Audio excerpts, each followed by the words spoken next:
మీరు చాలా తక్కువగా రాసి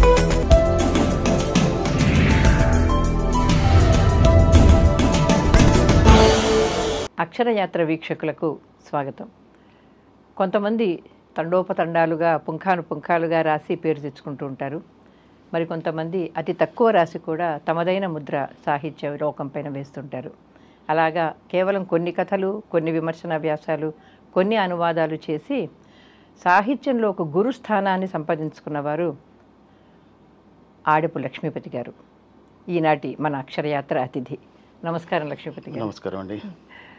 అదే నేను ఇప్పుడే అన్నట్టు మీరు చాలా తక్కువగా రాసి చాలా మంచి పేరు తెచ్చుకున్న రచయిత. చాలా అరుదుగా జరుగుతుంది ఎవరి విషయంలోనైనా ఇటువంటివి. అయితే మీకు అసలు ముందు అక్షరయాత్ర అనేది ముందు చదవడంతో ప్రారంభమవుతుంది కదా. అక్షరంతో మన సాన్నిహిత్యం రాయడం తర్వాత వస్తుంది, చదవడం ముందు వస్తుంది. మీకు ఆసక్తి ఏ వయసులో ఎట్లా కలిగింది? నాకు చిన్నప్పటి నుంచి పాఠ్యపుస్తకాల కంటే కూడాను పాఠ్యేతర పుస్తకాలు చదివే అలవాటు బాగా ఉంది నాకు. నేను 5వ క్లాసులో ఉన్నప్పటి నుంచే నేను పాఠ్యపుస్తకాలతో పాటు చందమామ, బాలమిత్రులు లాంటి పత్రికలు చదివేవాడిని. కొంచెం వయసు పెరిగిన తర్వాత 10వ తరగతికి వచ్చిన తర్వాత తెలుగు వారపత్రికలు, మాసపత్రికలు, తర్వాత ఈ అపరాధ పరిశోధక పత్రికలు అవి కూడా చదవడం అలవాటు చేసుకున్నాను. సో ఆ రకంగా నాకు రీడింగ్ మీద, పఠనం మీద బాగా ఆసక్తి ఏర్పడింది. పఠనం యొక్క ప్రాముఖ్యత, ప్రయోజనం తెలిసి వచ్చింది. ఎందుకంటే సాహిత్యంలో జీవితం ఉంటుంది, రకరకాల మనస్తత్వాలు ఉంటాయి, సమాజం గురించి చాలా జ్ఞానం ఉంటుంది. సో వ్యక్తిగా పరిణతి చెందడానికి సాహిత్యం చదివితే చాలా ఉపయోగపడుతుంది చెప్పి నాకు తెలిసిన తర్వాత ఈ చదవడం అనేది విరివిగా ఒక రకంగా చెప్పాలంటే వ్యసనం అనేది నాకు చదవడం అనేది ఒక రకంగా వ్యసనం అనే చెప్పవచ్చు. అట్లా చదివాను నేను అప్పుడు. సో చదువుతున్న క్రమంలో నాకు కూడాను సాహిత్యం వల్ల ఇంత ప్రయోజనం ఉండేది. కథ, నవల, కవిత్వం వల్ల ఇలాంటి ప్రయోజనం ఉంది. కాబట్టి నేను కూడా నా భావాలు, నా ఆలోచనలు ఇతరులతో పంచుకోవడానికి నేను కూడా రాస్తే బాగుంటుందని చెప్పేసి నేను రాయడం ప్రారంభించాను. అట్లా నా రచన వ్యాసంగా స్టార్ట్ అయింది. సో మీరున్న ఊర్లో, మీరు చిన్న ఊర్లో ఉన్నాను, అక్కడ చదువుకున్నానని చెప్పారు. అక్కడ ఇంట్లో కానీ లేకపోతే చుట్టుపక్కల గ్రంథాలయాలు కానీ అటువంటివి ఏమైనా ఉండేవి? నేను పుట్టింది పల్లెటూరు, యాక్చువల్గా పోతారెడ్డిపల్లి అనే పల్లెటూరు.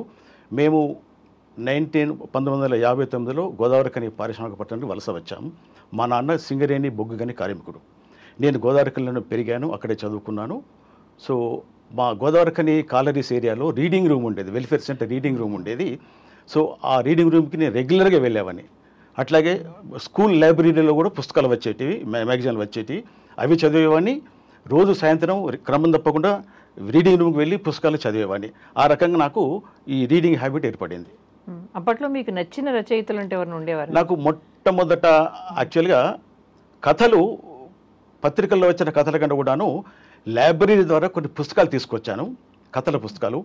వాటిల్లో నాకు మొట్టమొదట కథ అనేది ఎలా ఉంటుంది, కథా సాహిత్యం ఎలా ఉంటుంది అనేది నాకు పరిచయం అయింది మధురాంతకం రాజారాం గారి కథల పుస్తకం.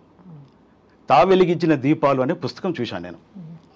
అప్పుడు అసలు కథ అంటే ఎలా ఉంటుంది, కథలో జీవితం ఎలా చిత్రిస్తాడు రచయిత, పాఠకుడు ఎలా స్పందిస్తాడు, పాఠకుని ఆ కథలు ఎలా ఇంప్రెస్ చేస్తాయి అనేది నాకు ఆ కథల పుస్తకం చదివిన తర్వాత తెలిసింది. అది మొట్టమొదటి కథల పుస్తకం. ఆ తర్వాత విరివిగా కథల పుస్తకాలు చదివాను. తర్వాత ఆంధ్రప్రభ, ఆంధ్రజ్యోతి, ఆంధ్ర సచిత్ర వారపత్రిక, అప్పుడు ప్రముఖంగా ఈ 3 పత్రికలు వచ్చేటివి. సో వాటిల్లో వచ్చే కథలు, సీరియల్స్ కూడా నేను రెగ్యులర్గా చదివేవాడిని. సో మధురాంతకం రాజారాం గారి తా వెలిగించిన దీపాలు అది చదివాను. ఆ తర్వాత తిలక్ కథలు చదివాను. తిలక్ కవిత్వం అమృతం కురిసిన రాత్రి కంటే కూడాను ఆయన కథలు చదివాను, కథల పుస్తకము. ఆ కథలు నన్ను బాగా ప్రభావితం చేశాయి. ఉదాహరణకి ఆ కథల్లో నీడలు అనే కథ, నల్లజల్ల రోడ్డు, తర్వాత దేవుణ్ణి చూసినవాడు, ఇట్లా కొన్ని కథలు ఉన్నాయి. అవి చాలా చిత్రంగా కనిపించాయి నాకు. అంటే మనిషి మనస్తత్వంలోని పొరలను, మానవ సంబంధాలను ఒక రచయిత ఎలా చిత్రిస్తాడు, కథలు ఎలా రాస్తారు, అవి ఎంత గొప్పగా వాళ్ళు ప్రజెంట్ చేస్తారనేది ఆ కథల ద్వారా నాకు తెలిసి వచ్చింది. ఆ తర్వాత రావిశాస్త్రి కథలు పరిచయం అయినాయి. రావిశాస్త్రి కథలు అవి చాలా గొప్ప కథలు. ఎందుకంటే ఆయన మానవ సంబంధాలను ఆర్థిక నేపథ్యం కోణంలో విశ్లేషిస్తారు. మానవ సంబంధాలు నిర్దేశించేవి ఆర్థిక సంబంధాలు అని చెప్పారు ఆయన. అది శాస్త్రీయంగా కరెక్ట్ అది. సో నాకు ఎప్పుడైతే కొంచెం మార్క్సిస్టు సాహిత్య పత్రికలు అప్పుడు చదివాను, అప్పుడు నాకు కొంచెం ఈ వామపక్ష భావాలు అంటే ఏంటిది అంటే అభ్యుదయ భావాలు, ఈ తర్వాత కొంచెం ప్రగతిశీల భావాలు, రైట్, ప్రగతిశీల భావాలు అంటే ఎట్లా ఉంటాయి అనేది అప్పుడు నాకు తెలిసి వచ్చింది. ఈ రొటీను, ఈ మామూలు క్షుద్ర సాహిత్యము, ఈ పలుపు లిటరేచర్ కంటే కూడాను ఆ రావిశాస్త్రి కథల్లో నాకు ఆ ప్రగతిశీల భావాలు, అభ్యుదయ భావాలు, కొంచెం అవి ప్రోగ్రెసివ్ అవుట్లుక్ వాటిలో కనబడింది. మానవ సంబంధాలని ఆర్థిక సంబంధాల నేపథ్యంలో విశ్లేషించడం అనేది ఆయన కథల్లో చాలా గొప్పగా కనిపించింది. ఆయనంటే నేను ఒక దశలో పిచ్చి అభిమానిగా మారాను నేను ఆ కథలు చదివిన తర్వాత. అట్లాగే ఆయన నవలలు కూడాను, రాజు మహిషి, తర్వాత అల్పజీవి, రత్తాలు రాంబాబు కథలు, ఆంధ్రజ్యోతిలో ఆయన రచనలు అప్పట్లో రెగ్యులర్గా వచ్చేటి, అవన్నీ నేను చదివేశాను. సో రావి శాస్త్రి గారు మహా గొప్ప రచయిత అని చెప్పి నాకు ఒక స్థిరమైన అభిప్రాయం అప్పుడు నాకు ఏర్పడింది. మామూలుగా చాలామంది రచయితలకు మొట్టమొదటి రచన సాధారణంగా వచ్చిన కవిత అవుతుందండి. కొంతమంది అయితే పద్య కవితలు, కొంతమంది వచ్చిన కవితలు. మీరు మాత్రం కథతోనే ప్రారంభించినట్టున్నారు మీ రచనా వ్యాసంగం. ఆ కథను వేయకపోయినా, మీ మొదటి కథ మీరు ఎక్కడ సంకలనంలో తీసుకురాకపోయినా కథతోనే ప్రారంభించారు. కవిత్వం మీద మీకు దృష్టి పడలేదా? నేను కవిత్వం యాక్చువల్ నిజం చెప్పాలంటే నేను మొదట కవిత్వమే చదివాను. యాక్చువల్గా కవిత్వం చదివాను. అప్పుడు అంటే ఇతమిద్దంగా ఫలానా వారి కవిత్వం బాగుందని చెప్పలేను. శ్రీశ్రీ గారి మహాప్రస్థానం అప్పుడు చదివాను. అప్పుడు అదేదో కొత్త ప్రపంచం అనిపించింది. మామూలు పాఠ్యపుస్తకాలు చదివే పద్యాలకి ఆ కవిత్వం చాలా తేడా కనిపించింది. కవిత్వం ఇలా కూడా ఉంటుంది అనిపించింది. ఆ తర్వాత అమృతం కృషి రాత్రి చదివాను. ఆ తర్వాత వారపత్రికల్లో వచ్చే గుంటూరు శేషేశ్వరమ్మ గారి కవిత్వము, జ్వాలాముఖి గారి కవిత్వం, వీళ్ళందరి కవిత్వం చదివాను. పద్య కవిత్వం కంటే వచన కవిత్వం ఇలా ఉంటుందని చెప్పేసి ఆ కవిత్వం మీద కూడా నాకు ఒక ప్రాథమిక అవగాహన ఏర్పడింది. నేను మా స్కూల్ మ్యాగజైన్కి 2 పాటలు రాశాను. గమ్మత్తు, మా హై స్కూల్లో, జిల్లా పరిషత్ హై స్కూల్లో ఉన్నప్పుడు 2 పాటలు రాశాను. అవి స్కూల్ మ్యాగజైన్లో అచ్చు వేశారు. తర్వాత మా మేస్టారు నా తెలుగులోను ఇంగ్లీష్లోనూ నేను మార్కులు బాగా వచ్చేటి నాకు. బాబు నువ్వు ఏదో పాట రాస్తే మన స్కూల్ డే నాడు వేసే నాటికలో పెడదాం బాబు అంటే నేను దాన్ని కూడా 2 పాటలు రాశాను. ఇక అంతే. ఆ తర్వాత మళ్ళీ నేను కవిత్వం జోలికి పోలేదు. ఆ తర్వాత కాలంలో మళ్ళీ 4 కవితలు రాశాను. అది వేరే సంగతి అనుకోండి. కవిత్వం కంటే కూడా నాకు ఫిక్షన్ మీద నాకు ఆసక్తి ఎక్కువ. సో అందుకని నేను 72లో ఆదర్శం అనే కథ రాసిన, మొట్టమొదటి ఆదర్శం. ఆ కథ 30 జూన్ 1972 ప్రగతి సచిత్ర వారపత్రిక వచ్చయింది. సో అప్పుడు అదొక థ్రిల్లింగ్ ఎక్స్పీరియన్స్ అనమాట. ఆ కథ వచ్చిన తర్వాత మా మేస్టార్లు, మా ఫ్రెండ్స్ అందరూ చాలామంది నన్ను అభినందించారు. చాలా బాగున్నది కథ, నువ్వు ఇప్పుడే కథలు రాస్తున్నావా? అప్పుడు నేను 10వ తరగతి ఎగ్జామ్స్ రాసి సెలవుల్లో ఉన్నప్పుడు ఇంట్లో కూర్చొని రాశాను, పంపించారు. అప్పుడు అది ఎలా పోస్ట్ చేయాలో నాకు తెలియదు. యాక్చువల్గా పోస్ట్ ఆఫీస్కి వెళ్తే ఆ పోస్ట్ మ్యాన్ ఇలా పంపించు బాబు అని చెప్తే నేను కవర్ కొనుక్కొని దాన్ని వెయిట్ చూసి స్టాంపులు అతికించి నేను విజయవాడ అడ్రస్కు ప్రగతి వారపత్రిక పంపించాను. సో నేను మర్చిపోయాను. మళ్ళీ నేను 10th క్లాస్ అయిన తర్వాత మళ్ళీ కాలేజ్ రీఓపెన్, మళ్ళీ జూనియర్ కాలేజ్లో జాయిన్ అయినప్పుడు, ఫస్ట్ ఇయర్లో జాయిన్ అయినప్పుడు జూలై మొదటి వారంలో నోటీస్ బోర్డు మీద అది కనబడింది. మా ఆ స్కూలు కాలేజు స్టాఫ్లో ఒక ఆయనే అది చూసి, అరే బాబు ఇది నీ పేరు మీద ఉన్నది పత్రిక, ఏదో చూడని చూశాను. అది కాంప్లిమెంటరీ కాపీ. ప్రగతి వారపత్రిక వాళ్ళు నా కథ వచ్చినందుకు కాంప్లిమెంటరీ కాపీ పంపారు అనమాట. సో అలా అది ఒక థ్రిల్లింగ్ ఎక్స్పీరియన్స్. ఆ రకంగా నేను కథలు రాయగలను అనే నమ్మకం నాకు వచ్చింది. నేను ఆ చిన్న వయసులోనే కథలు రాశానని చెప్పేసి చాలామందికి తెలిసింది. అదొక విచిత్రమైన అనుభూతి అన్నమాట. అది మీరు కవిత్వాన్ని తర్వాత రాయకపోయినా పెద్దగా మీ కథల్లో చాలా కవిత్వం ఉంటుంది. బహుశా అది కొంచెం రావిశాస్త్రి శైలి ప్రభావమేమో అనుకుంటాను. ఉపమాలంకారాలు విపరీతంగా వాడతారు, మీరు చాలా వాడారు. రావిశాస్త్రి గారు కూడా చాలా ఎక్కువగా అలంకారాలు వాడతారు. అది మీకు పోలేదులేండి, కవిత్వం ఉన్నట్టే లెక్క మీ కథల్లో కూడా, విడిగా కవిత రాకపోయినా. అయితే మీకు ఇంగ్లీషు భాషా పరిచయం, ఇంగ్లీషు సాహిత్య పరిచయం చాలామంది సగటు తెలుగు రచయితల కంటే కూడా చాలా ఎక్కువ. అది ఎప్పుడు, ఏ దశలో జరిగింది? నేను స్కూల్లో ఉన్నప్పుడే నేను కొంచెం ఇంగ్లీషు మీద ఎక్కువ ఆసక్తి, శ్రద్ధ కనపరిచేవాడిని. గ్రామర్ క్లాసులో నాది ఫస్ట్ మార్కు. యాక్చువల్గా మా మేస్టర్ నేను మెచ్చుకునేవాడు. నీ ఇంగ్లీష్ బాగుంటుంది బాబు, నువ్వు చక్కగా ముందు నువ్వు ఈ ఇంగ్లీషు లిటరేచర్ చేస్తావు కావచ్చు అని అనేవారు. సో ఆఫ్కోర్స్ నాకు అంత భాగ్యం కలగలేదు. నేను డిగ్రీ కూడా పూర్తి చేయలేని దశలోనే నా చదువు ఆగిపోయింది యాక్చువల్గా. అయితే ఇంగ్లీష్ సాహిత్యంతో, ఇంగ్లీష్ భాషతోటి నాకు సంపర్కం ఎప్పుడు జరిగిందంటే, నేను ఇంటర్మీడియట్ ఫస్ట్ ఇయర్ అయిన తర్వాత 1972 జూలైలో మాకు the fertilizer corporation of India limited వాళ్ళ ఆ సంస్థలోకి నాకు ట్రైనీగా పిలుపు వచ్చింది. దానికి ఎంట్రన్స్ రాశాము, నేను సెలెక్ట్ అయ్యాను. సో ఆ ట్రైనింగ్లో జాయిన్ అయ్యాను. 1972 జూలై 17 నాడు జాయిన్ అయ్యాను. ఆ తర్వాత ఆ 3.5 ఏళ్ళ ట్రైనింగ్ లోపల మొత్తం ఇంగ్లీషే. మాధ్యమం English. Teaching media strictly English. ఇన్స్ట్రక్టర్లు అందరూ కూడాను నార్త్ ఇండియా వాళ్ళు, ఈ తమిళియన్స్ వాళ్ళు, కొందరు తెలుగు వాళ్ళు ఉండేవాళ్ళు. స్ట్రిక్ట్లీ టీచింగ్ మీడియా ఇంగ్లీష్ అనమాట.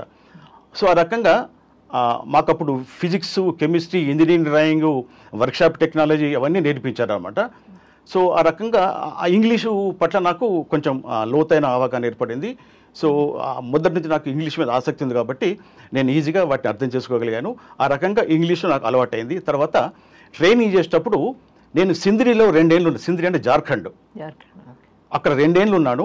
అక్కడ చాలా పెద్ద లైబ్రరీ ఉండేది. ఆ తర్వాత బాంబేలో అక్కడ కూడా పెద్ద లైబ్రరీ ఉండేది. 3.5 ఏళ్ళ ట్రైనింగ్లో నేను జార్ఖండ్, మహారాష్ట్ర, బాంబే, దుర్గాపూర్ ఈ 3 ప్రాంతాలు తిరిగాను. అక్కడ టెక్నికల్ ట్రైనింగ్ చేస్తూనే అటు ట్రైనింగ్ పుస్తకాలతో పాటు తీరిక సమయాల్లో నేను లైబ్రరీకి వెళ్ళినప్పుడు అక్కడ నాకు అది చాలా రకాల పుస్తకాలు, పత్రికలు కనబడేటి. స్పాన్, ఇంప్రింట్, రీడర్స్ డైజెస్ట్, తర్వాత times of India, the statesmen, అలాంటి పత్రికలన్నీ కనబడేటి. తర్వాత బోల్డ్ అన్ని నవలలు, వార్ అండ్ పీస్, డాక్టర్ జివాగో, తర్వాత ట్రైన్ టు పాకిస్తాన్, ఇవన్నీ కనిపించినాయి అన్నమాట. అవన్నీ నేను చదివే ప్రయత్నం చేశాను. అంటే అవి అప్పుడే ఆ దశలోనే చదివి అర్థం చేసుకున్నాను అని చెప్పలేను, కానీ చాలా ఇంట్రెస్టింగ్ అనిపించేది, చదివే ప్రయత్నం చేశాను. తర్వాత మ్యాగజైన్స్ ద్వారా ఇప్పుడు నేను చెప్పిన ఇంప్రింట్, రీడర్స్ డైజెస్ట్, ఈ మ్యాగజైన్ల ద్వారా ఇంగ్లీష్ పరిజ్ఞానం పెంచుకున్నాను. ఆ రకంగా ఇంగ్లీష్ సాహిత్యం నాకు దొరికినంత మేరకు, లభ్యమైనంత మేరకు ఇంగ్లీష్ సాహిత్యం బాగా చదివాను నేను. అట్లా నాకు ఇంగ్లీషు భాష మీద కొంచెం పట్టు చెప్పలేను, కానీ కొంచెం సాధారణ స్థాయి కంటే కొంచెం ఎక్కువనే. అంటే తెలుగు రచయితల్లో ఇంగ్లీష్ సాహిత్యం పట్ల పరిచయం ఉన్న కొద్ది మందిలో నన్ను ఒకరుగా సదాశివరావు గారు అన్నారు. ఆయనకు నేనంటే చాలా అభిమానం. తెలుగులో ఎవరు ఇంగ్లీషు ఇంత విస్తారంగా తెలుగులో రాసేవాళ్ళు ఇంగ్లీష్ సాహిత్యం పట్ల చాలా వెనుకబడి ఉన్నారా, నువ్వు మాత్రం రెండు భాషల మీద నువ్వు కొంచెం అవగాహన ఉన్నది, ఐ లైక్ యూ అని చెప్పేసి ఆయన నన్ను అభిమానించేవారు. తరచుగా ఆయన పుస్తకాలకు పంపేవారు. అందులోనూ ముఖ్యంగా మీరు ఈ అధ్యాపక వృత్తిలోనో లేకపోతే సాహిత్య విద్యార్థి కాదు. ఇప్పుడు తెలుగు వాళ్ళైనా కూడా ప్రొఫెసర్లు అనుకోండి, సాహిత్యంలో ప్రొఫెసర్లు అయితే చదువుతారు వేరే సాహిత్యం, మీది ఆ రంగమే కాదు, మీ ఉద్యోగం అది కాదు, అయినా కూడా చదివారంటే కేవలం మీ ఆసక్తి మాత్రమే, మీ అభిరుచి వల్ల గలిగారు. ఇక మీ కథల దగ్గరకు వస్తే మీరు 2 కథా సంపుటాలకు మధ్య చాలా ఏళ్ల వారం ఉంది. 2 కథా సంపుటాలు వేశారు. ఇన్ని కథలు చదివారు, ఇన్ని కథలు రాసుండొచ్చు మీరు కూడా. అన్ని కథలు రాజారాం గారు, రావిశాస్త్రి గారు రాసినన్నైనా, కానీ మీరు చాలా తక్కువ కథలు రాశారు, 26 కథలే రాశారు. కాబట్టి ఈ 4 దృశ్యాలకు తర్వాత ఈ సంకలనానికి మధ్య చాలా వార కూడా ఉంది. అంటే అలా మధ్యలో మీ రచనా వ్యాసంగం ఆగిపోయిందా? అసలు కథల్లోకి వెళ్లే ముందు ఈ ప్రశ్న అడుగుతున్నాను. రచనా వ్యాసంగం ఆపేశారా మధ్యలో? అవును, చాలా గ్యాప్ వచ్చింది. 97లో 4 దృశ్యాలు వేసిన తర్వాత నేను మొత్తం టోటల్గా 26 కథలు మాత్రం రాశాను. 17 కథలతోటి 4 దృశ్యాల సంకలనం వేశాను 1997లో. ఆ తర్వాత మళ్ళీ మొన్న నేను ఇంకో సంపుటి వేశాను. సో గ్యాప్ బాగా వచ్చింది. నేను రాసిన కథలు తక్కువనే. అప్పుడు 17 కథలతోటి ఆ సంపుటి వేశాను. ఆ తర్వాత ఇంకొక 10 కథలేమో రాశాను. అంత కలిపి ఈ 26 కథలు అవుతాయి. సో నాకు అంటే ఈ కథలు సంఖ్యాపరంగా ఒక 15 కథలు అట్లా రాసిన తర్వాత రెండవ కథ సంపుటి వేద్దామని ఆలోచన నాకుండే, కానీ నేను ఎక్కువ కథలు రాయలేకపోయాను. ఉద్యోగం పోయిన తర్వాత నేను 2002లో స్వచ్ఛంద పదవి విరమణ తీసుకున్న తర్వాత హైదరాబాద్కి వచ్చాను. వచ్చిన తర్వాత నాకు ఆర్థికంగా చాలా ఇబ్బందులు ఏర్పడ్డాయి. మాకు పెన్షన్ తక్కువ, ఈపీఎస్ 95 పెన్షన్ చాలా తక్కువ. ఎక్స్గ్రేషియా ద్వారా వచ్చిన డబ్బుతోటి ఇల్లు కట్టేశాను. సో జేబులో పైసా లేదు, చేతిలో పైసా లేదు. ఎట్లా అని చెప్పేసి చిన్న చిత్తకి ఉద్యోగాలు ప్రయత్నించాను. అవి మానేసి ఈ అనువాదాలు ఎంచుకున్నాను. వాటి వల్ల కొంచెం ఆదాయం వచ్చింది. ఆ తర్వాత అప్పుడు నేను ఇక కథలు రాసే వ్యవధి లేదు, నాకు ఆలోచన రాలేదు. 4 దృశ్యాలు వేసిన తర్వాత మళ్ళీ కొన్ని కథలు మాత్రం రాశాను. 4 దృశ్యాల సంపుట్లోని కొన్ని కథలు, ఈ కొత్తగా రాసిన కథలు 7 కథలు, అవి 6-7 కలిపి ఈ త్రిభుజపు 4వ కోణం అనే సంపుటి వేద్దాం అనుకున్న తరుణంలో వాళ్ళు అన్ని విషయాలు వెళ్ళాడిగారు. మేము వేస్తామండి, పర్మిషన్ ఇవ్వండి అంటే ఇచ్చాను. వాళ్ళు వేశారు. అట్లా నేను రాసినవి తక్కువనే, వాస్తవమే. అదే. అయితే ఎందుకు తక్కువ అనంటే ఒక థీమ్ గురించి నేను ఒక థీమ్ నా మనసులో తట్టిన తర్వాత దాన్ని కథగా ఎలా మలిచాలి, ఏ శిల్పంలో దాన్ని మోల్డ్ చేయాలి, ఎత్తుగడ ఎలా ఉండాలి, ముగింపు ఎలా ఉండాలి అనే దాని గురించి నేను కొంచెం ఎక్కువగా ఆలోచిస్తాను. తెలుస్తుంది అది. ఆ క్రమంలో అది అది అది అలసత్వం అనండి, అది సోమర్శనం కావచ్చు, ఏదైనా కావచ్చు. కానీ సో ఆ రకంగా ఒక కథ రాయడానికి నాకు 3 నెలలు పడుతుంది ఒక్కొక్కసారి. సో ఆ రకంగా సో కథలు నేను రాసిన కథల సంఖ్య తక్కువ, అది కారణం. ఈ అనువాదం చేశారు కదా, అంటే అవి వృత్తిరీత్యా చేసిన అనువాదాల, మీరు చేసిన అనువాదాల అయోజన లాంటి వాటికి పనిచేశారు మీరు? అవునవును. అయితే అది వృత్తిరీత్యా చేసినవేనా, లేకపోతే మీ అభిరుచికి తగ్గట్టుగా అవి చేశారా? వాస్తవానికి నేను 17 కథలతోటి 4 దృశ్యాల సంపుటి వేద్దాం అనుకున్న కాలం, ఆ సమయంలో 97, 96, 94లో అప్పుడు నేను చాలా పత్రికలు చదువుతున్నాను, ఇంగ్లీష్ సాహిత్యం, ఇంగ్లీష్ కథలు చదువుతున్నాను. చదువుతున్న క్రమంలో నాకు 2-3 కథలు బాగా నచ్చాయి. ఇంగ్లీష్లో అమెరికన్ రైటర్ ఆంబ్రోస్ బియర్స్ రాసిన కూడీ గ్రేస్ అనే కథ ఒకటి ఉంది. అది నేను Oxford anthology of short stories చూశాను, అది బాగా నచ్చింది. ఆ తర్వాత టాడ్యూస్ బోరోవ్స్కీ అనే పోలాండ్ రచయిత, అతను నాజీ క్యాంపుల్లో 4 ఏళ్ళు మగ్గి బయటకు వచ్చి this way for gas ladies and gentlemen కథల పుస్తకం వేస్తాడు. అందులో సప్పర్ అనే కథ ఒకటి చదివాను నేను ఒక వాల్యూంలో. ఆ తర్వాత ఇంకా 2 కథలు చదివిన తర్వాత అవి ఎందుకో నాకు థీమేటికల్లీ బాగా నచ్చినాయి. ఈ కథలు తెలుగు పాఠకులకు పరిచయం చేస్తే బాగుండని చెప్పేసి నాకు అనిపించేసి మరి నేను తెలుగు చేయగలనా ఈ కథలని అనిపించి ప్రయత్నం చేస్తాను అని చెప్పేసి ప్రయత్నించాను. ఆ కథలు బాగా వచ్చినవి. అది ఆ కథల్లో ఒకటి ఆహ్వానంలో వచ్చింది, ఆ తర్వాత ఇంకొకటి శశిశ్రీ గారి పత్రిక ఒకటి ఉంది, అందులో వచ్చింది. అంటే నేను ఆ తర్వాత మళ్ళీ ఇంకా 2-3 కథలు చేశాను అనుకోండి అనువాదం. సో అనువాదం పట్ల అప్పుడు నాకు ఆసక్తి కలిగి అనువాదం చేశాను. తర్వాత ఇక్కడికి వచ్చిన తర్వాత నేను ఇక అంటే ఏ రిసోర్స్ లేని స్థితిలో, ఏ ఆర్థిక ఆదాయం లేని స్థితిలో ఎన్బిటి వాళ్ళకి ఫస్ట్ అనువాదం చేశాను. పత్తిపాక మోహన్ అడిగారు, సార్ మీరు మీరు మీరు 2 భాషల్లో మీకు పట్టుందని తెలుస్తున్నది, మీరు అనువాద రంగంలో ఎందుకు రాకూడదు, ఎన్బిటి ద్వారా మీకు అవకాశం ఇస్తానంటే అట్లా అనువాదం ఎన్బిటి వల్ల 4 పుస్తకాలు చేశాను, పిల్లల పుస్తకాలు. బేగం గులాబో, ఎర్రబెల్లుళ్ళని, క్రొయేషియా జానపద కథలని, నేటివ్ అమెరికన్స్ కథలని, జపానీస్ ఫోక్ టేల్స్ అని 4 పుస్తకాలు అనువాదం చేశాను. ఆ తర్వాత విశాలాంధ్ర వాళ్ళు ఒక ఢిల్లీ ఏజెంట్ ద్వారా నాకు పరిచయం చేసి వాళ్ళు కొర్రపాటి రఘు గారి 108 పెరల్స్ ఆఫ్ విజ్డమ్ అనే బుక్, పర్సనల్ డెవలప్మెంట్ బుక్, ఇది మీరు అనువాదం చేస్తారా, మీ పేరు మాకు ఎవరు చెప్పారండి అని అంటే చూశాను, చేస్తానని చెప్పాను. నేను ఇంత మనీ నాకు ఇస్తారా అని చెప్పి నేను అది చెప్పాను, వాళ్ళు ఓకే అన్నారు. ఆ పుస్తకం అనువాదం చేశాను. ఆ తర్వాత ఈయన వినయ్ కుమార్ సింగ్ ఐపీఎస్ ఆఫీసర్ ఉన్నారు, ఆయన ఈజిప్ట్ పోలీస్ అని ఆయన ఒక పుస్తకం వేశారు. అంటే పోలీసు అధికారి అయ్యిండు కూడాను, పోలీస్ డిపార్ట్మెంట్ మీద ఆయన ఒక విమర్శనాత్మక పుస్తకం రాశారు. అది ఇంగ్లీష్లో అచ్చు వేశారు. అది మానస పబ్లిషింగ్ వాళ్ళు, ఢిల్లీ వాళ్ళు వేశారు. దాన్ని తెలుగు చేయించాలని చెప్పి ఆయన అనువాదకుల కోసం చూస్తుంటే నా పేరు విని నన్ను పిలిపించారు. మీరు అనువాదం చేస్తారా అంటే చేస్తానండి అన్నాను. చూశాను, సార్ మరి ఇది ఇంత విమర్శ ఉన్నది ఎట్లా ఇది పబ్లిష్ అయిందంటే అందులో 3 చాప్టర్లు తీసేశారయ్యా.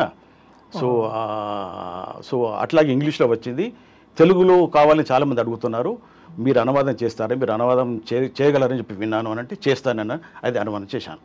అట్లా ఆ తర్వాత తెలుగు అకాడమీ వాళ్ళు అంబేద్కర్ పొలిటికల్ స్పీచెస్ వాల్యూమ్, అది నరేంద్ర జాదవ్ సంకలించిన పెద్ద బుక్ ఉన్నది, 101 ఉపన్యాసాలు ఉన్నాయి పొలిటికల్ ఆస్పెక్ట్స్ మీద. అది ప్రొఫెసర్ ఇంద్రసేన రెడ్డి గారు ఆ ప్రాజెక్ట్ తీసుకొని నన్ను కన్సల్ట్ చేశారు, మన ఇద్దరిని కలిసి చేద్దాం, మీరు చేస్తారంటే చూశాను, ఓకే చేస్తాను అని చెప్పాను. అయితే వాళ్ళు అది టైం తక్కువ ఇచ్చారు. నేనంటే కనీసం 3 నెలలు పడుతుందండి, మనం అనువాదం చేయాలి, టైప్ చేయించాలి, దాన్ని ఎడిటింగ్ చేయించాలి, ఆ భాష సంస్కరణ ఇవన్నీ చూడాలి, ఓ పెద్దవాళ్ళకి చూపెట్టాలి, ఎందుకంటే చాలా విలువైన పుస్తకం కదా, చాలా గొప్ప పుస్తకం కదా, అనువాదంలో తప్పులు ఉంటే చాలా సమస్యలు వస్తాయి, టైం తీసుకుంటుందంటే అది కొంచెం వేగిరపాటు, కొంత టైం తక్కువ ఉండడం వల్ల నేను 50 ఉపన్యాసాలు అనువాదం చేశాను, మరో 50 ఉపన్యాసాలు మరో 3 చేశారు, మొత్తం 4తోటి ఆ సంకలనం వచ్చింది, అది ఆ పుస్తకం వచ్చింది. డాక్టర్ బిఆర్ అంబేద్కర్ ప్రసంగాలు రాజకీయ అంశాలనే బుక్ వచ్చింది, అది వాళ్ళ లైబ్రరీలో ఉంది, అది బుక్ స్టాల్స్లో కూడా ఉంది. అట్లా ఇది 3వ పుస్తకం, మేజర్ బుక్. ఆ తర్వాత ఈ నేషనల్ వీళ్ళకి పొల్యూషన్ కంట్రోల్ బోర్డు వాళ్ళకి కూడా చేశాను. ఆ తర్వాత ఎలక్షన్ కమిషన్ వాళ్ళ మాన్యువల్స్, ఫోర్స్ మల్టీప్లేయర్స్ అని ఓ పెద్ద వాల్యూమ్ ఉన్నది. అంటే ఎలక్షన్ ఎట్లా కండక్ట్ చేయాలి, ఎలక్షన్ ఆఫీసర్ డ్యూటీ అని చెప్పేసి అది చాలా కాన్ఫిడెన్షియల్ మ్యాటరు. ఫోర్స్ మల్టీప్లేయర్స్ అని ఓ వాల్యూమ్ పంపారు, అది నేను అనువాదం చేశాను.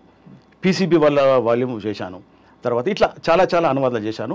ఆ తర్వాత ఈ ర్యాండమ్గా వాళ్ళు వీళ్ళు పంపేది కాకుండా రెగ్యులర్గా అనువాదం చేసే ఒక ఉపాధి దొరికితే బాగుందని చెప్పేసి అనుకున్న తరుణంలో వీళ్ళు యోజన వాళ్ళు ఒక యాడ్ ఇచ్చారు, అనువాదకులు కావాలని చెప్పి. నేను వెళ్ళాను. వెళితే గమ్మత్ ఏంటంటే వాళ్ళు ఇంటర్వ్యూ పెట్టారు.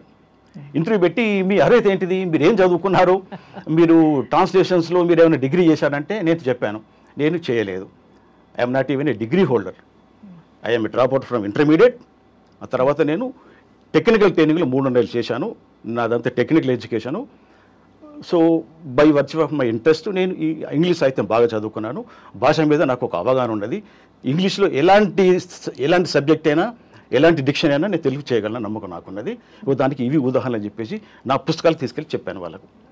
అంబేద్కర్ ప్రసంగాల అనువాదము, వికే సింగ్ గారి పుస్తకము, ఇవన్నీ నేను వాళ్ళకి ఇచ్చాను. ఇచ్చిన తర్వాత ఇక వాళ్ళకి నన్ను ఏం అడగాలో తోచలే వాళ్ళకి. ఇక మీరు జాయిన్ అయిపోయింది అని అన్నారు. అది జాయినింగ్ అంటే ఇక మిమ్మల్ని ప్యానెల్లో పెట్టేస్తున్నామండి, మీకు ఎవ్రీ మంత్ 2 ఆర్టికల్స్ పంపిస్తాము, పర్ వర్డ్ ఇంత అని వాళ్ళ తారీఫ్ ఉంది, ఆ ట్రాన్స్లేషన్ రేటు, ఆ ప్రకారం ఇస్తానన్నారు.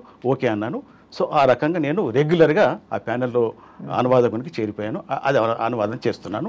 అది ఇప్పటికీ నడుస్తున్నది, యోజనకి ఇప్పటికీ నడుస్తున్నది. అట్లా మీ కథల దగ్గరికి వస్తే, మీ కథల్లో ముందు స్త్రీలకు సంబంధించిన కథల గురించి మనం మాట్లాడుకుందాం. మీరు అందరూ చెప్పే విషయాలు కంటే కూడా కొంచెం భిన్నంగా చెప్పారు. ముఖ్యంగా పెళ్లి చూపులకు సంబంధించి మీరు వ్యభిచారం అన్న ఒక కథలో రాస్తున్నప్పుడు పెళ్లి చూపుల్లో కూడా కొద్దో గొప్ప ఎప్పుడైనా మానసిక వ్యభిచారం అనేది జరుగుతుంది కదా. ఆడపిల్ల తన మనసులో అతనితో కలిసి తిరిగినట్టుగా ఊహలు చేసుకుంటుంది. అది సాధారణంగా అది ఒకసారి విఫలం అవుతూ ఉంటుంది కూడా. ఆ క్షణంలో అమ్మాయి చేసిన దాన్ని మానసిక వ్యభిచారం అని మనం భావించవచ్చు కదా. అలాంటప్పుడు ఒక కాల్ గర్ల్, ఒక స్నేహితురాలుగా ఉంటే ఆ అమ్మాయి మీద అంటే ప్యారలల్గా చూపిస్తారు కదా, సమాంతరంగా. అంటే ఇటువంటి కోణం నుంచి పెళ్లి చూపులు చూడడం అనేది మొదటిసారి తెలుగు సాహిత్యంలో. స్త్రీవాదులు కూడా రాయలేదు ఆ కోణం నుంచి. అందుకని మీకు ఆ కోణాలు ఎలా తట్టాయి అసలు స్త్రీలకు సంబంధించినవి? ఈ మంచి ప్రశ్న. ఇదేంటంటే యాక్చువల్గా కొన్ని పెళ్లి చూపులు చూశాను. మా బంధువర్గాల్లో అమ్మాయిలకు పెళ్లి చూపులు చూశాను. తర్వాత కొన్ని ఇళ్లలో వయసు మీరిపోయి పెళ్ళి కాకుండా ఉన్న అమ్మాయిలను చూశాను.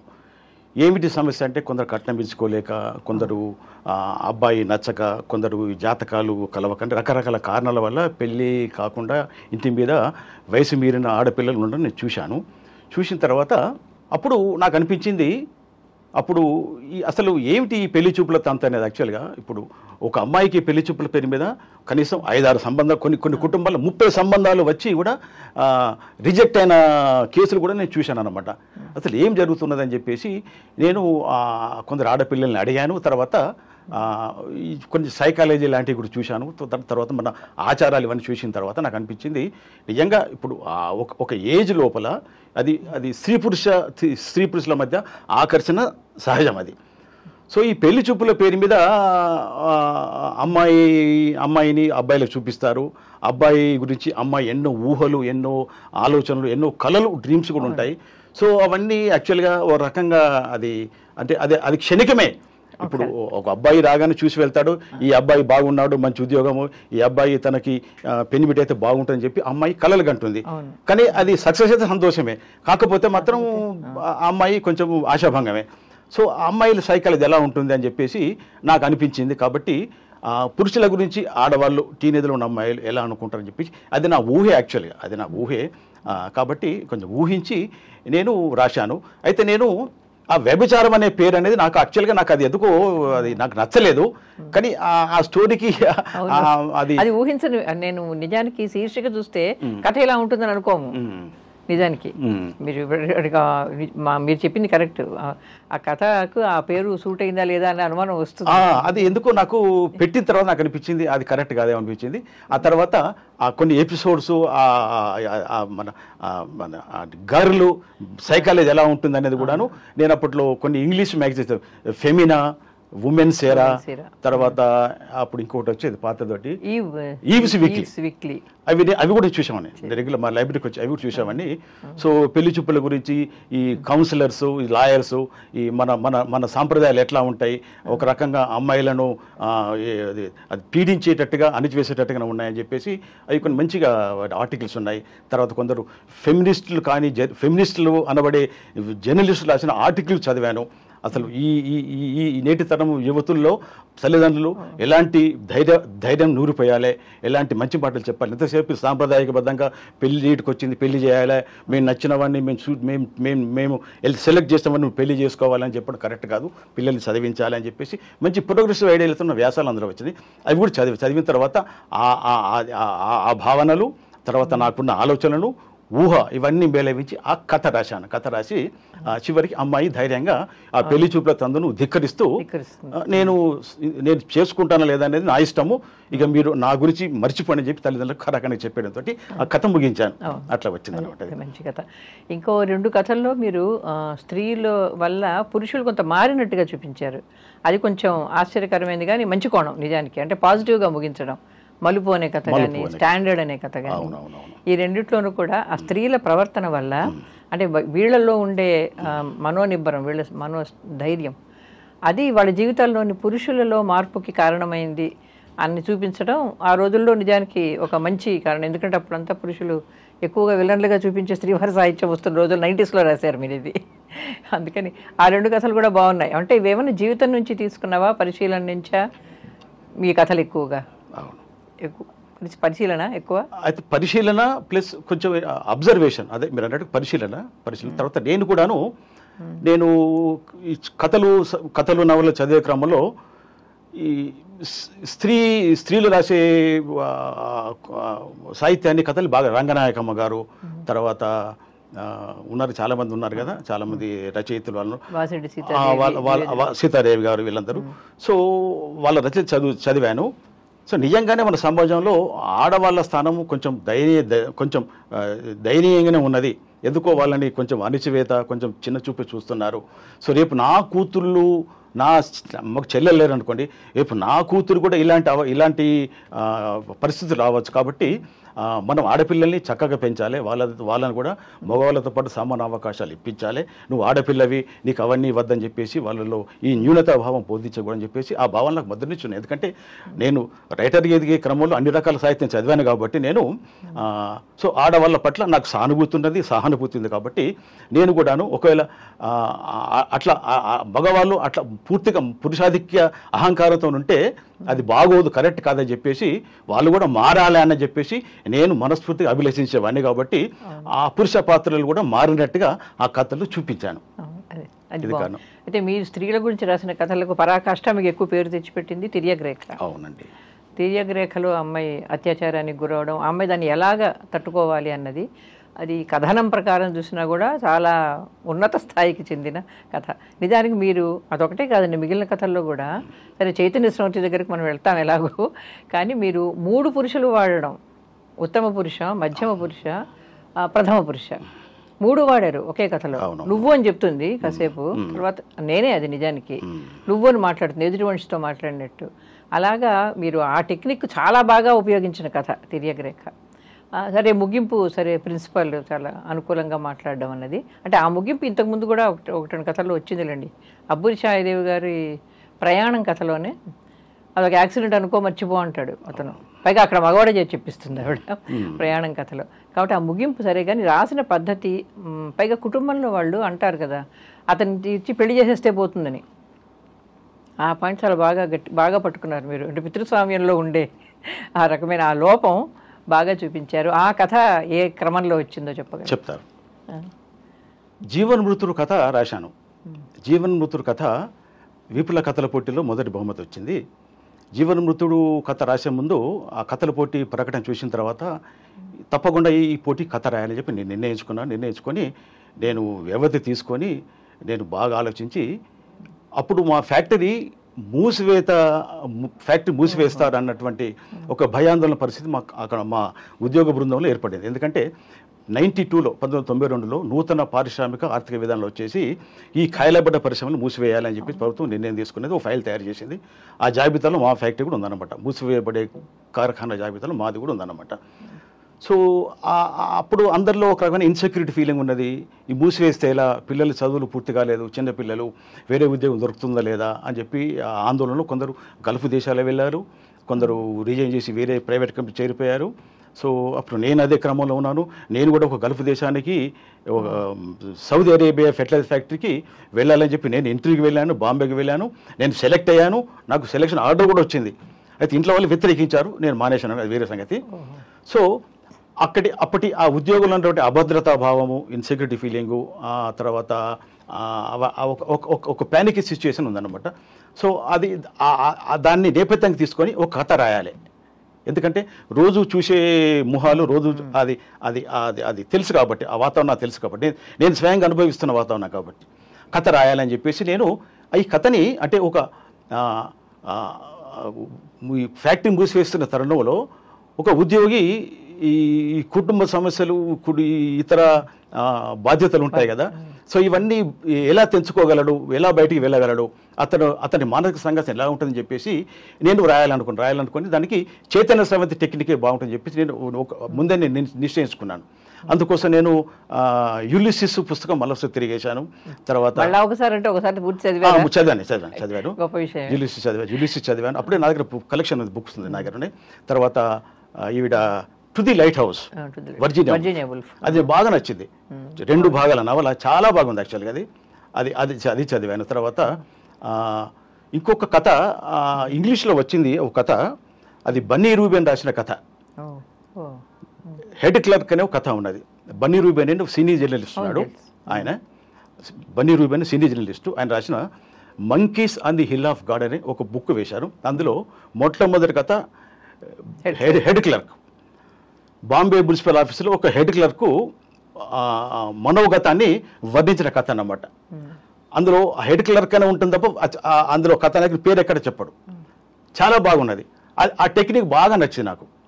సో నాకెందుకో అలాంటి శిల్ప విధానం ఈ కథకి ఉపయోగించాలని చెప్పేసి నేను ఈ కథ రాశాను.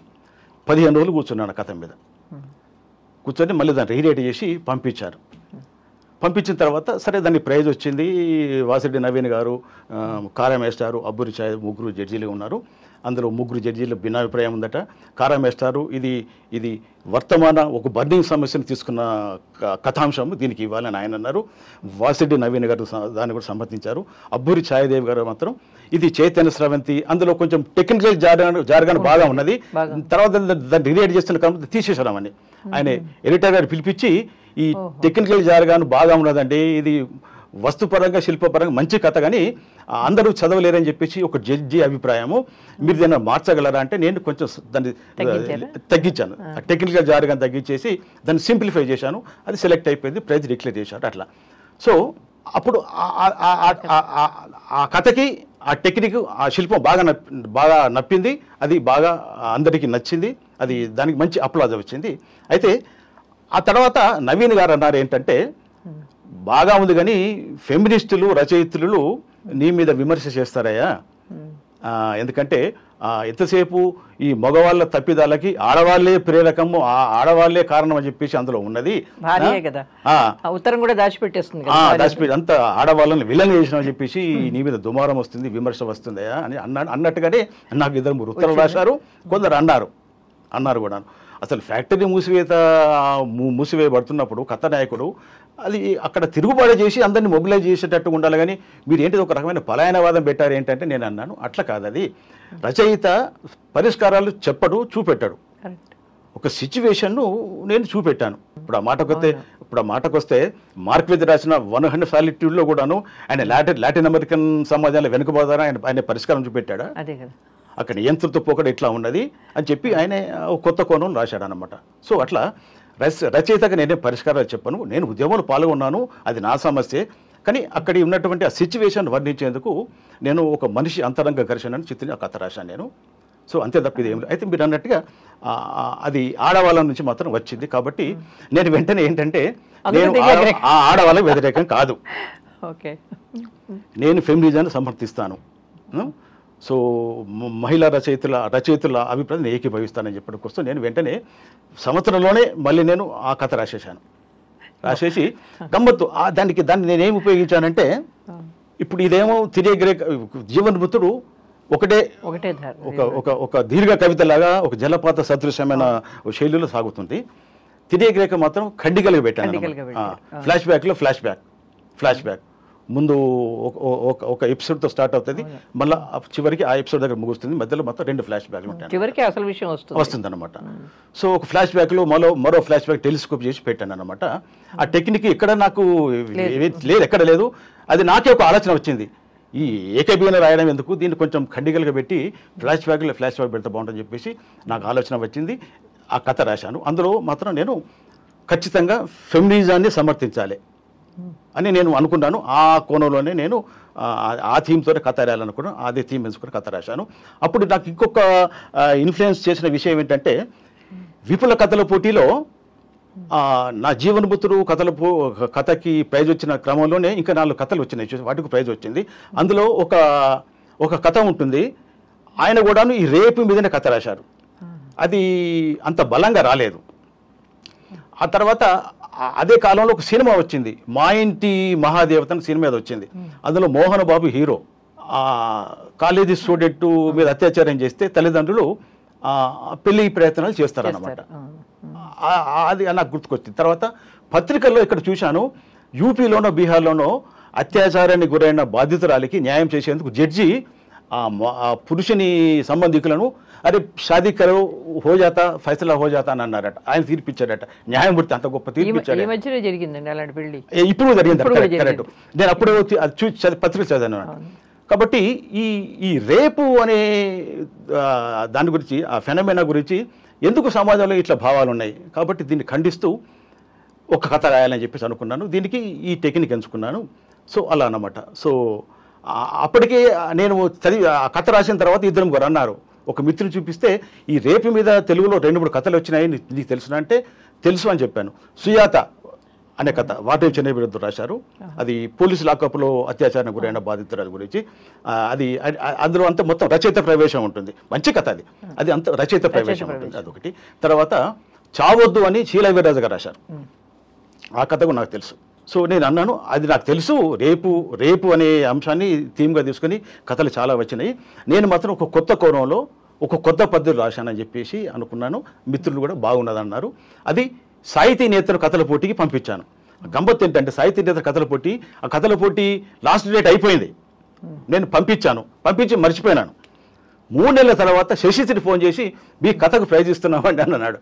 నాకు ఆశ్చర్యం వేసి చాలా సంతోషం అని అన్నాను. ఆ కథల పోటీలో జడ్జిగా వల్లభపాటి వెంకట సుబ్బయ్య గారు.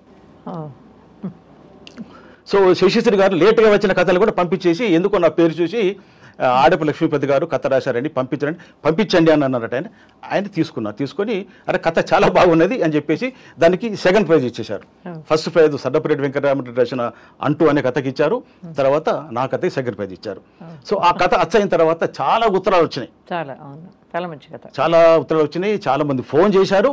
తర్వాత ఆయన మిరియాల రామకృష్ణ గారు కాకినాడ నుంచి ఆయన సాహిత్య నేతృత్వంలో ఒక లేఖ రాస్తూ ఈ తెలుగు కథని ఒక అడుగు ముందుకు వేయించిన కథ ఇది, చాలా అంశాల పోహలింపుతో రాశారు కథ, చాలా బాగున్నది ఇది, స్త్రీవాదులు కూడా రాయలేని అంత పకడ్బందీగా ఈయన రాశారు, కథ బాగున్నది చెప్పి ఆయన ఉత్తరం రాశారు ఆయన.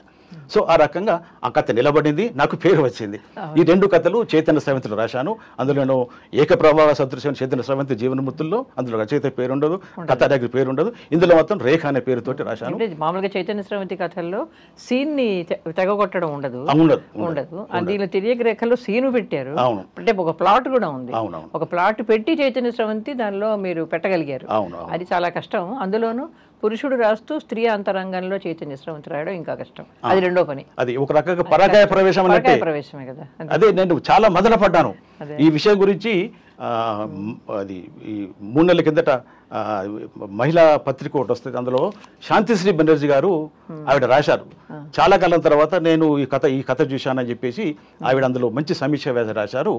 సో ఆవిడ అదే అన్నారు, మీరు ఎలా రాశారు ఈ కథ అని అంటే చెప్పాను, ఒక రకంగా పరకాయ ప్రవేశమేనమ్మా, అది కేవలం ఒక ఆడపిల్ల మనోభావాలు ఎలా ఉంటాయి అని చెప్పేసి నేను ఆలోచించాను. తర్వాత ఆ పరిసరాలన్నీ మా టౌన్షిప్లో ఉండే ఆ పార్కు, అంబేద్కర్ చిల్డ్రన్స్ పార్కు, నేను రోజు మార్నింగ్ వాక్ వెళ్తాను, నేను జాగింగ్ చేస్తాను, అవన్నీ నాకు అనుభవమైన విషయాలే కాబట్టి ఊహించి నేను ఆ కథ రాశాను. ఒక రకంగా పరకాయ ప్రవేశం చేశాను, ఆడపిల్ల మనసులోకి వెళ్ళి నేను రాశానని చెప్పాను.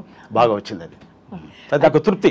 అదే మీరు స్త్రీల గురించి ప్రత్యేకంగా రాసిన కథల్ని మనం ప్రస్తావించుకున్నాం, కానీ నిజానికి ప్రత్యేకంగా రాయకపోయినా ఇప్పుడు మీరు చెప్పిన 2 శీర్షిక కథల్లో కూడా స్త్రీదే ప్రధాన పాత్ర. 4వ దృశ్యంలోనూ లేకపోతే తిరుగుచేపు 4వ కోణంలోనూ కూడా స్త్రీలే ప్రధాన పాత్రలు. స్త్రీల కోసమే రాసిన కథలు కాకపోయినా వేరేవి చాలా ఉన్నా. అయితే ఇక్కడ ఒక ముఖ్యమైన విషయం అండి, ఇప్పుడు చైతన్య స్రవంతి గురించిన ప్రస్తావన వచ్చింది కాబట్టి దీనిలో ఎక్కువ మంది రచయితలు రాయలేకపోవడానికి కారణం పాఠకుడి మీద అది భారమని. పాఠకుడి తెలివితేటలకు, అతని పరిశీలనకు, అతని అవగాహనకు ఒక పరీక్ష పెడుతుంది చైతన్య స్రవంతి. అది కొంతవరకు విఫలం కావడానికి అదే కారణం అనుకుంటారా ఈ శిల్పం? ఇక్కడ శ్రీశ్రీ కొన్ని కథలు, నవీన్ నవలలు 2, లేకపోతే రావిశాస్త్రి నవలలో పాక్షికంగా, అలా కొంతమంది తప్పిస్తే దీన్ని ఎక్కువ మంది కాశీపట్ల వేణుగోపాల్ కొద్దిమంది కానీ రాశారు. అది ఒక రకంగా విఫలం చెందిన శిల్పం అని మీరు ఒప్పుకుంటారా? అంటే ఎక్కువ మంది రాయలేకపోవడం వల్ల. ఎక్కువ మంది రాయలేకపోవడానికి కారణం మీరు అన్నట్టుగా పాఠకులని అది కొంచెం భయపెట్టే టెక్నిక్ కొంత మేరకు, అది నేను కొంత మేరకు ఒప్పుకుంటాను. కానీ ఇప్పుడు అంతకంటే భయపెట్టే టెక్నిక్లు కూడా వచ్చినాయి. ఇప్పుడు మరి అర్థం కాని పద్ధతులు కథలు రాస్తాను, అది వేరే సంగతి అనుకోండి. సరే, ఆ చర్చ ఇప్పుడు కాదు. చైతన్య స్రవంతి శిల్పం మీద కొన్ని మీరు అన్నట్టుగా అది ఒక అపోహ మాత్రమే నేను అనుకుంటాను. అంటే అందులో అంటే ఆ ఆరోపణలో కొంచెం సహేతుకత ఉన్నప్పటికీ కూడాను అది అపోహ మాత్రమే. ఇప్పుడు అంపశయ్య నవీన్ గారు రాసినటువంటి అంపశయ్య పుస్తకం అది ఇప్పటికీ అది క్లాసిక్ అనవచ్చు. ఎందుకంటే అది మనిషి అంతరంగంలోకి వెళ్ళి భావాలు అది చెప్పడము, ఆ భావాల్లోంచి ఎక్స్టర్నల్ వరల్డ్ అంతా ప్రత్యక్షం కావడం, దృశ్యమాన కావడం అనేది అది అది ఆ టెక్నిక్ యొక్క ప్రత్యేకత అదనమాట. అంటే ఒక మనిషి అంతరంగ సంఘర్షణ చిత్రించేందుకు అది చాలా మంచి టెక్నిక్, చాలా అనువైన టెక్నిక్ నేను అనుకుంటాను. సో ఇక పాఠకులను కొంచెం భయపెడుతుందని అంటే పాఠకులు ఏంటంటే రచయిత చౌకీతోటి అన్ని చెప్తూ పోవాలి లేదా చూపిస్తూ పోవాలని అనుకుంటారు. ఇందులో చైతన్య సమితులు కూడాను దృశ్యీకరణ ఉంటుంది. పోతే ఏంటంటే మనిషి పాత్ర మన భావాల్లోంచి మేధస్సులోంచి వచ్చే ఆలోచనల రూపంలో ఈ దృశ్యీకరణ ఉంటుందన్నమాట. అది ఒకటి కొంచెం కొందరికి మిగుడు పడకపోవచ్చు. కానీ కథలో ఎక్స్టర్నల్ వరల్డ్ చిత్రంతో పాటు పాత్ర ఇంటర్నల్ సంఘర్షణ చిత్రించేందుకు అది చాలా చక్కటి సాధనము, అది చక్కటి టెక్నిక్ అని నేను అనుకుంటాను. సో అది అందరూ అవలంబించలేదు అని అంటే అది రాయడానికి కూడా సాహసం కావాలి, అవగాహన కూడా ఉండాలి. తర్వాత ఏంటంటే ఇంకోటి, కొందరు రాసిన కథలు కొందరు విమర్శకులు సామాన్య పాఠకులు కూడాను ఫలానా రచయిత రాసిన కథ చైతన్య స్రవంతిలో చాలా బాగా వచ్చిందని అన్నారు. అవి చూశాను, అది చైతన్య స్రవంతి కాదు. యాక్చువల్గా చైతన్య స్రవంతి అంటే ఏంటంటే, నేను నా పుస్తకంలో దిక్చక్రంలో అందులో నేను ఒక వ్యాసం రాసి అందులో ఉన్నది చైతన్య స్రవంతి అంటే అది అది అది ఇటుదే దాన్ని ఏమంటారు, అదొక వర్ణపటలం.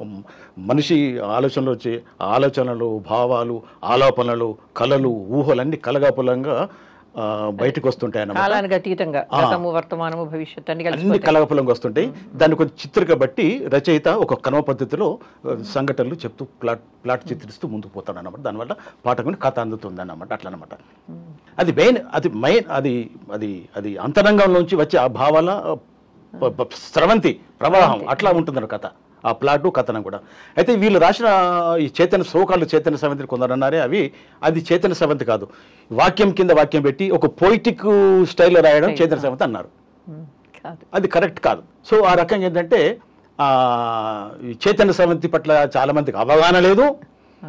ఇక రచయితలకు కూడాను చైతన్య స్రవంతి పట్ల అవగాహన ఉన్న వాళ్ళు అది రాసే పరిణతి మాకు లేదన్నటువంటి అపనమ్మకం వల్ల కూడాను వాళ్ళు రాయకపోవడం కూడా ఒక కారణం కావచ్చు. అదే తప్ప పాఠకులు భయపెడతారు. పాఠకులు అంటే మంచి థీమ్ ఉన్న కథని ఏ పాఠకుని ఎట్లా, ఫర్ ఎగ్జాంపుల్ తిరియగ్రేకను చాలా మంది చదివారు, జీవన్ చాలా మంది చదివారు. అంపశయ్య నవీన్ గారు వ్యాసం రాస్తూ ఆ కథ నాకు కన్నీళ్ళు తెప్పించింది అన్నాడు ఆయన. అంత అంత ఇది అంత బరువైన పాత్ర చిత్రణ అందరూ ఆ కథానాయకుని సంఘర్షణను చాలా బాగా చిత్రించాడు అని అన్నారు ఆయన. సరే, ఆయన అంటే పెద్దవారు అని అన్నాడు. కానీ సామాన్య పాఠకులు కూడా సాధారణ విమర్శకులు కూడా చాలామంది మంచి కథ అని అన్నారు అట్లా అన్నమాట. సో చైతన్య సవంత్ మీద చాలామందికి అంటే ఇదేదో నేను ఒకరిని కించపరిచే ఉద్దేశం అంటే నేను అది సరైన అవగాహన లేదని నేను అనుకుంటున్నాను, అంతే. ఇది నా అభిప్రాయం మాత్రమే. అది మీరు స్పష్టం చేశారులేండి, మీ వ్యాసంలో స్పష్టత వచ్చింది. చైతన్య సమితి పట్ల కొంచెం స్పష్టత వచ్చేలాగా మీరు రాశారు ఆ వ్యాసం. కాబట్టి అది చదివితే కొంచెం అర్థమవుతుంది జనాలకు. కాకపోతే ఇప్పుడు చైతన్య స్రవంతిలో కానీ లేకపోతే మామూలుగా మీరు రాసిన ఇతర కథల్లో కూడా మీరు కనిపించకుండా మీరు రాశారు కథలు. కానీ ఒక విషయం నా పరిశీలన ఏమిటంటే, మీ జ్ఞానం చాలా వరకు దానిలో వ్యక్తమవుతుంది ఏదో ఒక రూపంలో. మీరు రచయితగా రారు, కానీ మీ జ్ఞానం పాత్రల ద్వారా వస్తుంటుంది. ఇప్పుడు ముసల్దాని ముల్లే కథలో ఎన్ని విషయాలు వస్తాయి? సాహిత్యం వస్తుంది, రాజకీయం వస్తుంది, ప్రభుత్వాలు వస్తాయి, మొత్తం ఇప్పుడు మారుతున్న తెలంగాణ చిత్రం అంతా వచ్చేస్తుంది. ఆ గ్రామీణ జీవితాన్ని ఎలా నాశనం అయిపోతాం దగ్గర నుంచి దానిలో రానివి లేవు, అన్ని విషయాలు వస్తాయి. ఆ కథ ఏమో నిజానికి ముసల్దాని ముల్లే, కానీ దాన్ని ఒక బస్సు ప్రయాణం ద్వారా మీరు చిత్రించడం వల్ల జ్ఞానాన్ని అంతా పెట్టారు. అంటే మీకు ఈ విషయంలో రాజశాస్త్రం పోలుకుందేమో నాకు అనిపిస్తుంది. అంటే మీ జ్ఞానాన్ని చాలా తెలివిగా మీరు కథల్లో పెడతారు, ఒప్పుకుంటారా? నా జ్ఞానాన్ని ప్రదర్శించాలన్నటువంటి యావతోటి నేను అలా రాశాను అన్నాను. నేను అలా, నా ఉద్దేశం అది కాదు. యాక్చువల్లీ ఏంటంటే ఇప్పుడు ముసల్దాని ముల్లే కథలో అవన్నీ వచ్చినాయనంటే యాక్చువల్గా అందులో మేధావులు ఉంటారు, నిమ్న జాతి ప్రజలు ఉంటారు. కాబట్టి it is a miniature world bus అనేది. కాబట్టి అందులో నేను ఏం చెప్పదలుచుకున్నట్టు ప్రధానంగా మనం ఇంతమంది మేధావులు ఉన్నాము, మనం ఇన్ని ఆదర్శాలు వల్లిస్తాము, మనకు అన్ని విషయాలు తెలుసు, ప్రపంచ జ్ఞానం తెలుసు, మనకు అన్ని హక్కులు అన్నీ తెలుసు. కానీ మనం సాటి మనిషి ఆపదలో ఉన్నప్పుడు కనీస సానుభూతి చూపెట్టలేమే. సో మనందరం ఓ రకంగా మనం సెల్ఫ్ డీసింగ్ చేసుకుంటున్నాం మనమే అని చెప్పి నాకు ఆ అంశం. ఎందుకంటే నేను కొందరు చూశాను, మనం కవిత్వంలో కథల్లో చాలా చాలా ఆదర్శాలు గొప్ప గొప్ప నీతులు చెప్పిస్తాం, కానీ నిజ జీవితంలో మాత్రం మనం అందులో ఒక న్యాయపర సంబంధం మనం వాటి పాటించాం. ఈ వైరుధ్యం ఎందుకు? మనం నేను నా వ్యక్తిగత అభిప్రాయం ఏంటంటే, రచయిత కానీ కవి కానీ మనం ఒక మంచి మాట, ఒక నీతి, ఒక ఆదర్శం మనం చెప్తున్నప్పుడు, కథల ద్వారా చెప్తున్నప్పుడు నిజ జీవితంలో కూడా మనం పాటించే ప్రయత్నం చేయాలి అని నా ఉద్దేశం అన్నమాట. కాబట్టి నేను అందులో ఏంటంటే, ఈ చాలామంది రచయితలు కవులు కూడా మనం ఎన్నో చెప్తాం కానీ మనం పాటించాం. కాబట్టి ఇంత పరిజ్ఞానం ఉన్న, ఇంత జ్ఞానం ఉన్న మేధావులు కూడాను ఇలా చేస్తారని చెప్పడం కోసం కూడాను నేను అందులో కొన్ని అంశాలు పెట్టి, అందులో పంతులు ఉంటారు, అందులో టీచర్ అమ్మ ఉంటుంది, తర్వాత బెస్తా వాళ్ళు ఉంటారు, ఆయన ముస్లిం డ్రైవర్ ఉంటాడు. అంత ఏంటంటే అది నా అనుభవం. నేను సిరిసిల్ల నుంచి నేను ఆ కథ నేపథ్యం నేను ఆంధ్రజ్యోతిలో రాశాను. కథ నేపథ్యం రాశాను, కథ ఎందుకు రాశానని చెప్పేసి రాశాను. అయితే ఆ కథకి ఒక ప్రేరణ ఉన్నది నాకు. ఆ సంఘటన చూసిన తర్వాత దాని మీద కథ రాయాలనిపించింది నాకు. ఆ కథ రాయాలనిపించి దాన్ని ఎలా రాయాలని చెప్పేసి నాకు ఫస్ట్ తోచలేదు. ఎందుకంటే ఇప్పుడు అన్ని అంశాలు రావాలి, ఆ ముసలమ్మ వేదన రావాలి, ఆమెను పట్టించుకొని ఈ కుహన మేధావుల ప్రస్తావన ఉండాలి. సో ఎట్లా ఇన్ని పాత్రలను పెట్టి ఒక కథ ఎలా రాయాలని చెప్పేసి నేను ఆలోచిస్తున్న క్రమంలో నాకు ఒక కథ గుర్తుకొచ్చింది. అంటే మళ్ళీ ఇక్కడ నేను మళ్ళీ ఆంగ్ల సాహిత్య పరిచయం అనేది ఇక్కడ టాపిక్ చెప్పక తప్పదు. నేను ఏంటంటే జూలియో కోర్తజార్ అనే లాటిన్ అమెరికా రైటర్ ఉన్నాడు. ఆయన ద సదరన్ త్రూవే అనే కథ రాశారు. అది సినిమా కూడా తీశారు. అది ద సదరన్ త్రూవే. అందులో ఫ్రాన్స్ నుంచి ఆల్ప్స్ పర్వతాలకు వెళ్ళే మార్గంలో జరిగిన ఒక బృహత్తర జామ్ గురించి రాశాడు ఆయన. ట్రాఫిక్ జామ్ కథ రాశాడు ఆయన, ద సదరన్ త్రూవే అని. అది 18 పేజీల కథ. అది ఆయన చాలా గమ్మత్తుకు రాస్తాడు ఆ కథ. అందులో ఒక ఫోటోగ్రాఫర్ లాగా అన్ని పాత్రల దగ్గర తీసుకెళ్ళి అన్ని చూపిస్తాడు అనమాట. చివరికి ట్రాఫిక్ చిక్కుముడి వెళ్తుంది అనమాట. అంటే దాని గురించి ఒక రచయిత కార్లో ఫాంటిస్ అన్నాడు, మానవ నాగరికత ఇరుకుపోయిన ఒక బాటిల్ నెక్ కి ఇది ఒక మెటఫర్ ఈ కథ. దివంగత రచయితకు జోహార్లు అంటాడు. ఆయన ఏమంటాడు, ఆ కథ రాసిన రచయిత చనిపోయిన తర్వాత నిజంగానే అలాంటి ట్రాఫిక్ జామ్ జరిగిందట అక్కడ. సో దాన్ని కోట్ చేస్తూ కార్లో ఫాంటిస్ జరిగింది. దాన్ని some times fact imitates fiction అని చెప్తాడు ఆయన. సో నాకు ఈ ముసల్దాని ముల్లే రాసేటప్పుడు ఆ సన్నివేశం కథ రాయాలి ఇన్ని పాత్రలతోటి, కానీ ఎలా రాయాలని చెప్పి నాకు ఆలోచిస్తున్న క్రమంలో నాకు ఈ కథ గుర్తుకొచ్చింది. అంటే ఆ కథకి ఈ కథ పోలిక లేదు యాక్చువల్గా. అందులో కూడాను సదరన్ త్రూవేలో కూడాను చాలా పాత్రలు, దాదాపు 25 పాత్రలు అన్నమాట. అన్ని కార్ల పేర్లతో వ్యవహరిస్తాడు ఆయన.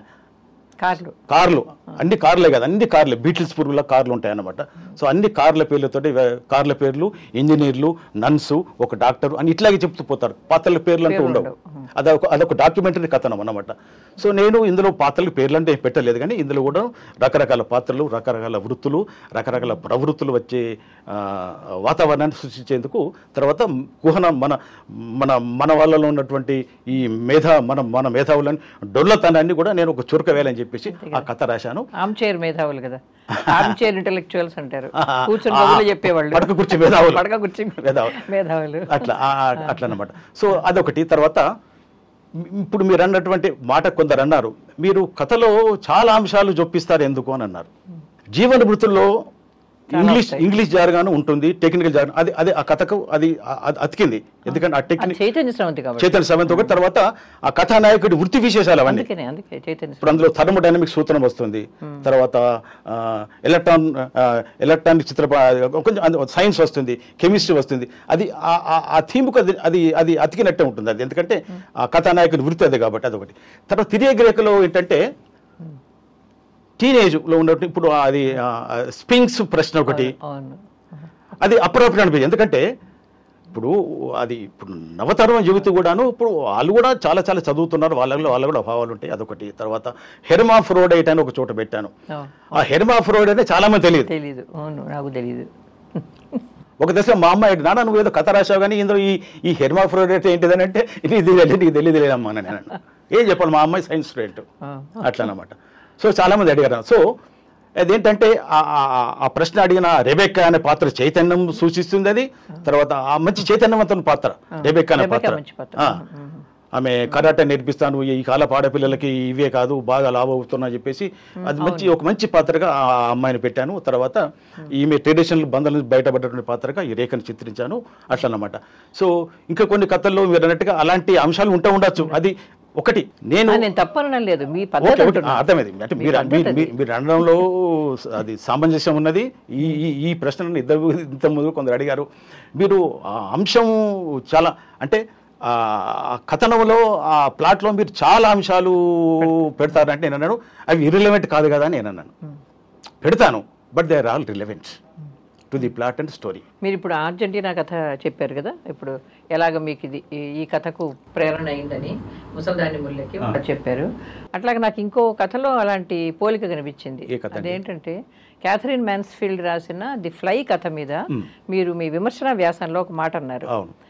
దానిలో చెప్తూ దీనిలో ముగింపు ఆ ఈగను మళ్ళీ సిరాలో ముంచి చంపేస్తాడు వాడు, ఎందుకంటే తన కొడుకు యుద్ధంలో చనిపోయాడు. ఆ ఆక్రోశం అనే పదం కావాలనే వాడే. మీ ఆక్రోశం కథ, మీ ఆక్రోశం కథలో చిట్ట చివరికి తన కొడుకును పోలీసులు ఎన్కౌంటర్ చేసేసారు అనే బాధకి తను మామూలు పాపం రోడ్డు మీద ఊరకొక్కను కొట్టి చంపుతాడు. ఈ రెండింటికి పోలిక లేదా? మీరు అక్కడేమో క్యాథరిన్ మ్యాన్స్ఫీల్డ్ కథలో ఏమన్నారంటే మన బాధను ఉపశమింపజేసుకోవడానికి మనం మరొక జీవిని బాధ పెట్టాలా అని మీ విమర్శ ఆగుతుంది. ఆక్రోశం కథలో అదే జరిగింది, అది ఎక్కడైనా పనిచేసింది ఆ ప్రభావం అని ఆ ఫ్లై చదివిన అనుభవం. పోలిక ఉన్నది, వాస్తవం పోలిక ఉన్నది. అది నేను ఆ తర్వాత ఆలోచించాను. అయితే ఏంటంటే అది యాక్సిడెంటల్. యాక్చువల్గా నేను అది ఏంటంటే అదే మీరు కావాలని పోల్చారని కాదు, అదే ఎక్కడో ఉండుంటుంది మీ సబ్ కాన్షియస్ లో అనిపించింది. నేను సైకాలజీ పుస్తకాలు వ్యాసాలు కొన్ని చదివాను, అది అందులో ఈ అంశం ఉందన్నమాట. మనిషి అది హ్యూమన్ నేచర్ ఏంటంటే తనకొచ్చిన బాధలు, తనకొచ్చిన యాతనలు వేరే వాళ్ళకు కూడా వస్తే ఎందుకో ఒక తెలియని విధంగా ఉపశమనం పొందుతాడు. అది హ్యూమన్ నేచర్, అది సైకాలజీలో ఉన్నదన్నమాట. అవి చదివాను. ఆ రకంగా నేను తర్వాత అదేంటంటే ప్రతీకారం అంటే అతను చాలా పేదవాడు. అతను వ్యవస్థ మీద, పోలీసు డిపార్ట్మెంట్ మీద తన జరిగిన అన్యాయానికి ప్రతీకారం తీసుకునే స్తోమత అతను లేదు.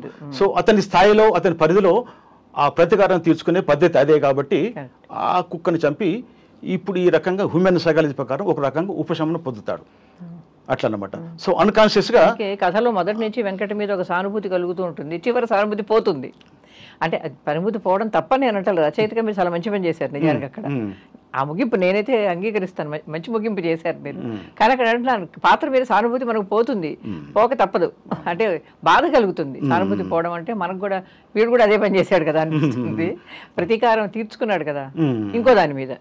అవును. అసలు వాళ్ళ మీద తీర్చుకోలేక ఆ ఉక్రోషం అనాలి, ఉత్త ఆక్రోషమే కాదు ఉక్రోషం కూడా కలిసి. ఉక్రోషం అది నాకు ఫ్లై కథ గుర్తొచ్చింది అప్పుడు, అది ఇది చదివితే అది ఉన్నది. మీరు అన్నట్టుగా పోలిక ఉన్నది. పోతే అది అది అది అది అనుకోకుండానే అది ఇట్లా వచ్చింది, ఈ కోణంలో ఇట్లా పెట్టాను. అది ఫ్లై కథ అనేది అది మంచి కథ, అది ప్రపంచవ్యాప్తంగా విమర్శకులు చేసే మంచి పేరున్న కథ. అది అది అది చిన్న ఎలిమెంట్ తోటి ఆవిడ అది రాశారు, 4 పేజీల కథ. అది చాలా గొప్ప కథ అని అన్నారు చాలా మంది, అట్లా అన్నమాట. ఇంకోటి మీ చాలా మందికి నచ్చిన కథల్లో ఒకటి అసందిగ్ధ కర్తవ్యం. అందులో పంటి నొప్పి చాలా మందికి నచ్చింది. పంటి నొప్పి ఉన్నప్పుడే నేను కూడా కథ చదివాను కాబట్టి అది నచ్చింది. అది చాలా మంచి కథ, మీకు రాసిన కథల్లో చాలా మంచి కథ. ఎందుకంటే చివరి కథల్లో వచ్చే మార్పు. ఈ కథ సందర్భంగా మీరు విమర్శకులు కాబట్టి ఒకటి అడుగుతున్నాను. మామూలుగా మన తెలుగులో విమర్శకులు రాసినప్పుడు థీమ్ అంటే వస్తువు, ప్లాట్ అంటే ఇతివృత్తం, సరే స్టోరీ అంటే స్టోరీ అని మనం మాట్లాడతాం కదా. కానీ కథల్లో ఒకే థీమ్ ఉంటుందా, థీమ్స్ ఉంటాయా? ఎందుకంటే నేను వేరే విశ్వవిద్యాలయాలు, విదేశీ విశ్వవిద్యాలయాల్లో ప్రశ్నపత్రాలు చూసినప్పుడు నాకు ఆశ్చర్యం కలిగించింది. How many themes are there in to kill a mockingbird, ఇట్లా ఉంటాయి క్వశ్చన్లు. అంటే థీమ్స్ అనే పదాన్ని వాళ్ళు పాశ్చాత్య సాహిత్యంలో చాలా ఎక్కువ వాడతారు. మనం ఒకటే వస్తువు అన్నట్టుగా వాడతాం. కథ ఒకటే, కానీ వస్తువులు అనేకం రావచ్చు కదా ఒక కథ నుంచి. మీ కథల్లో చాలా వస్తువులు వస్తాయి. ఇందులో కూడా అసందిగ్ధ కర్తవ్యంలో కూడా ముస్లిం అనేసరికి అతను ముస్లింకి ఎందుకు ఇవ్వాలి, మత విద్వేషం అన్నది ఒకటి కనిపిస్తుంది అక్కడ. అది సపరేట్ థీమ్, ఈ మీ ప్రధాన కథకు సంబంధించింది కాదు. కానీ ఎందుకు అధికారులు అతనికి ఉద్యోగం ఇవ్వకూడదంటారు? ఒక ముస్లింకి ఇస్తావా నువ్వు ప్రమోషన్ అంటారు. ఇంకో థీమ్ అది, అసలు ప్రధానమైన కథకు సంబంధించిన థీము. నాటకము, పిల్లకు ప్రైజ్ రాలేదని తల్లి బాధపడ్డము, తల్లి పిల్లల పెంపకము, తండ్రి సంబంధాలు, వేరే వేరే విషయాలు ఉన్నాయి కదా. అందుకని అంటున్నాను, కథల్లో థీమ్ ఒకటే ఉంటుందా, అనేక థీమ్స్ ఉంటాయా? ఇప్పుడు మిమ్మల్ని వెంటనే సమాధానం చెప్పని కాదు, ఇట్లా కూడా మనం ఆలోచించాలా అని విమర్శకులుగా. పాయింట్ మీరు అనేది కరెక్టే. ఎందుకంటే ఈ పాశ్చాత్య విమర్శలు ఇవి వస్తాయి. పలానా నవలలో ఇప్పుడు మీరు అన్నట్టుగా అది ఈ కథలో ఏ థీమ్స్ ఉన్నాయి, ఈ నవలలో ఏ థీమ్స్ ఉన్నాయని చెప్పేసి చర్చ వస్తుంది. అయితే ఏంటంటే ప్రధానంగా కథకి ఒకే థీమ్ ఉంటుంది యాక్చువల్గా. అయితే ఆ కథన క్రమంలో, ఆ నెరేటివ్ ప్రాసెస్లో ఆ ప్రధాన థీముకి బలం చేకూర్చే థీమ్స్ ఆనుషంగికంగా వచ్చే అవకాశం ఉంటుంది అట్లా అన్నమాట. ఇప్పుడు అసందిగ్ధ కర్తవ్యంలో అతని మానసిక సంఘర్షణ, శారీరక బాధ ఉంటుంది, శారీరక బాధకు మించినటువంటి మానసిక సంఘర్షణ ఉంటుందన్నమాట. నేను కాన్ఫిడెన్స్ రిపోర్ట్ రాస్తే అతను మా వాటికి ప్రమోషన్ ఇవ్వట్లేదు, ఇందులో ఇంత వివక్ష ఉన్నది, ఇది కరెక్టేనా కాదా, అసలు మెరిట్ అంటే ఏమిటి, అసలు మనిషిగా కర్తవ్యం ఏంటిది.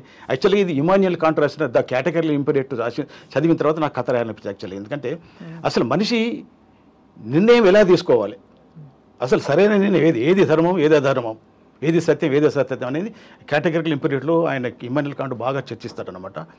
మనం ఒక పని వల్ల, ఇతరులు చేసిన పని వల్ల మనకు బాధ కలుగుతుంది అనుకోండి, అలాంటి పని మనం ఇతరులకు చేయకూడదు.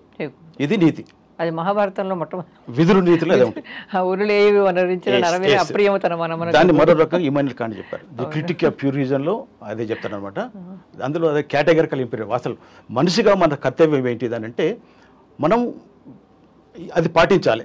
ఎదుటి వాళ్ళు హాని చేయకుండా ఉండాలంటే ఎలా హాని చేయకూడదంటే వాడు ఏది చేస్తే మనం హానిగా ఫీల్ అవుతామో అది మనం వాడికి చేయకుండా ఉండడమే నీతి, అదే ధర్మము, మనిషికి అది మన కర్తవ్యం అనమాట. సో ఇందులో ఏంటంటే ఇంజనీరు సిఆర్ రాశారు, వాడిని ప్రమోషన్ ఇస్తలేరు.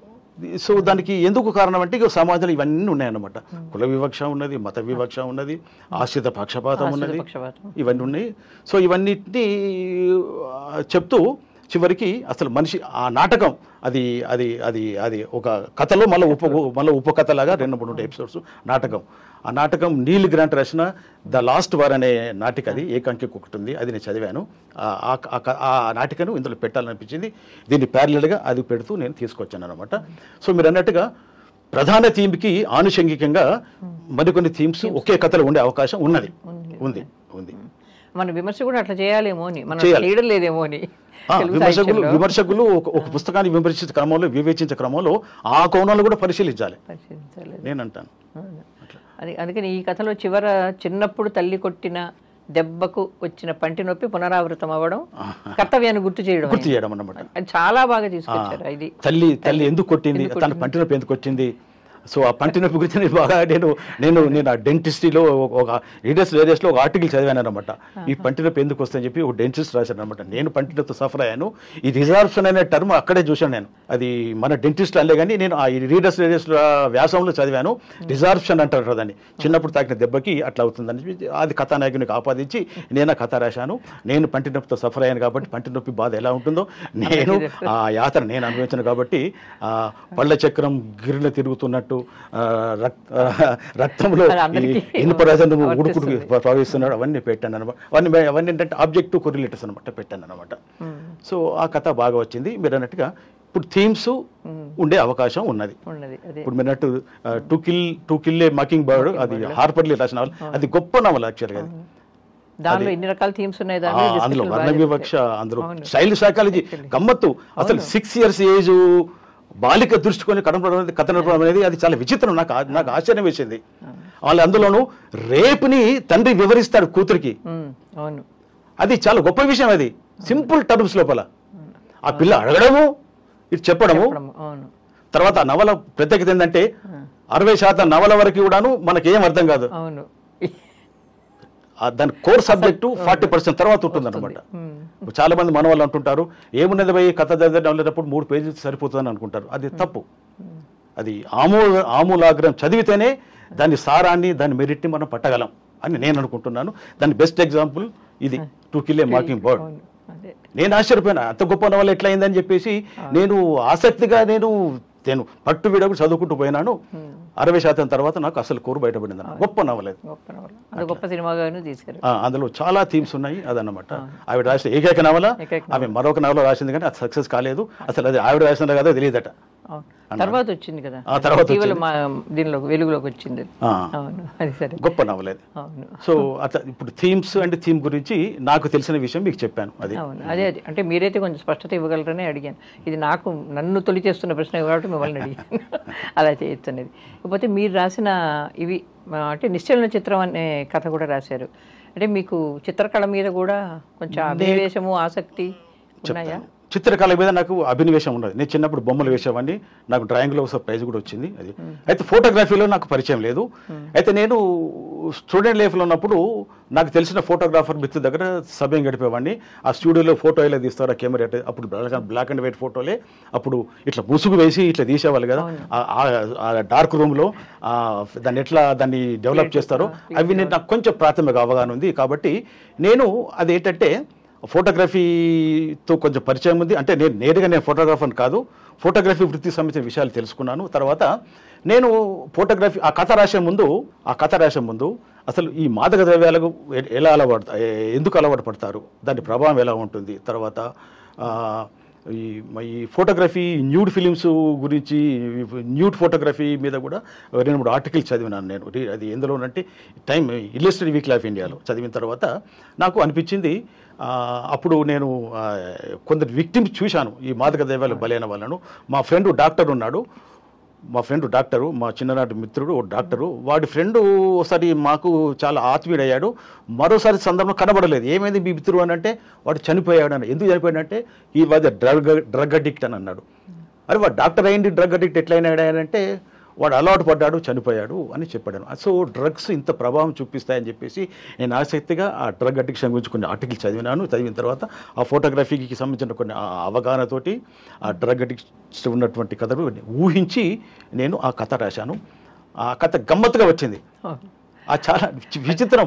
వాకాటి పాండురంగ గారు అదే అడిగారు. నేను కథ సందర్భంలో సభలో కలుసుకున్నప్పుడు నిశ్చలన చిత్రం రాసింది నువ్వే కదనే అని అన్నాడు. నేనే సార్ అన్నాడు. నువ్వు ఫోటోగ్రాఫర్ వా అని అన్నా. లేదు సార్ అన్నాను. అరే అలా ఎలా రాయగలిగినావా? మీరు కథలు రాసే ముందు పరిశోధన చేస్తారు, అది ముఖ్యమైన విషయం. అది మంచి కథ కూడా. థీమ్ గురించి నేను అన్ని అంశాలు నేను బాగా సాకల్యంగా సేకరించి ఆలోచించి నేను రెలవెంట్గా పేర్చుకుంటూ నేను ఇతివృత్తం నిర్మాణం చేస్తాను. ఇది నా పద్ధతి. అట్లా అదే అందుకే నాకు చదివి నేను కూడా మీరు ఫోటోగ్రాఫర్, పెయింటర్ అనుకున్నారు. జీవన్మృతుడు ఐఎమ్ ఇంజనీర్. అది ఆయన చెల్సాని ప్రసాదరావు గారు అడిగారు కూడాను. మీరు ఈ కథ రాశారు ఏమిటి మీరు అని అన్నాడు. నేను చెప్పాను ఐఎమ్ అన్ ఇంజనీర్, అదే ఫోర్మెన్, నేను ఆ ఇండస్ట్రీలో పనిచేస్తున్నాను, సో అని చెప్తారు. ఓహో అలాగా, మాకు ఇది పరిచయం లేదు, ఎందుకంటే ఆ థర్మోడైనమిక్స్, ఆ పంపులు, కంప్రెసర్లు, టర్బైన్లు మాకేం తెలియదు. సో ఇది రాసిన వ్యక్తి కరెక్టేనా, ఈ అంశాలన్నీ ఆథెంటికేనా, విశ్వసనీయమైన కనుక్కునేది మిమ్మల్ని పిలిపించాము. నన్ను పిలిపించారు, నన్ను విపుల ఆఫీస్ పిలిపించారు. పిలిపించి మీరు ఏమిటి, మీరు ఈ టెక్నికల్ జార్గన్ వాడారు, కథ బాగుంది కానీ మీరు దీన్ని కొంచెం మార్చండి అని చెప్పి ఇచ్చారు. ఆ తర్వాత రీడైజేషన్ చేశారు. అప్పుడు అడిగారు మీరు ఏంటి. సో అందులో వచ్చిన అంశాలన్నీ అందులో అది రెలవెంట్ అనమాట. ఇక మిగతా కథల్లో పెట్టిన అంశాలన్నీ నా వృత్తికి నా ప్రవృత్తి సంబంధం లేనివైనా కూడాను నేను సేకరించి పరిశోధించి పెట్టిన అంశాలు అనమాట. ఆ కథకు బలం చేకూర్చేందుకు అవన్నీ పెట్టాను అనమాట. ఆ రకంగా కథకు బాగా అది వచ్చింది. ఎందుకంటే మీరు రాసిన కొన్ని కథలైనా ఆ కథల వెనక ఉండే విస్తృతమైన అధ్యయనము తెలుస్తుంది. కానీ కథారూపంలోకి వచ్చేసరికి శిల్పానికి ఏం లోటు ఉండదు. మీరు ఏదో విషయం చెప్తున్నట్టుగా ఉండకుండా అది కథారూపంలోకి బాగా మలుస్తారు. అందుకని కొన్ని కథలైనా గొప్ప కథలు అయ్యాయి మీవి అని అనిపిస్తుంది. Thank you. మీ కథలు చాలా వాటిల్లో హిందీ పాటల ప్రస్తావన విపరీతంగా వస్తుంది. మీ మొట్టమొదటి కథలోనే జీవన్ సే భరీ తేరీ ఆంఖే మజ్బూర్ కరే జీనే కే లియే, అక్కడి నుంచి మొదలుపెట్టి వహా కౌన్ హై తేరా ముసఫిర్, ఒక చోట అయితే కనుక మత్తు వదలరా నిద్ర, చరణము, ఇట్లా వస్తుంటాయి. మీరు పాటలు బాగా వింటారా? పాటల ప్రభావం ఉంటుందా మీ మీద? అవును, నేను పాటలు చాలా ఆసక్తి, నాకు పాటలు చాలా ఇష్టం. హిందీ పాటలు, తెలుగు పాటలు, రఫీ సాంగ్స్, తర్వాత కిషోర్ కుమార్ సాంగ్స్ కానివ్వండి, మహేంద్ర కపూర్ హమ్రాజ్లో పాటలు ఇప్పటికీ నేను వింటాను. అదొకటి. తర్వాత తుమ్ అగర్ సాత్ దేనే కా వాదా కరో, ఆ పాట నాకు బాగా ఇష్టం. తెలుగులో ఘంటసాల పాటలు చాలా ఆసక్తిగా, నాకు చాలా ఇష్టం పాటలు అంటే.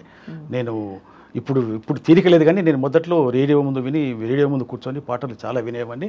టేప్ రికార్డులో నాకు ఇష్టమైన క్యాసెట్ పెట్టుకుని పాటలు వినేవాడిని. నాకు బాగా పాటలు వినడం వల్ల ఇంకొకటి ఏంటంటే నాకు 2 రకాల ప్రయోజనాలు.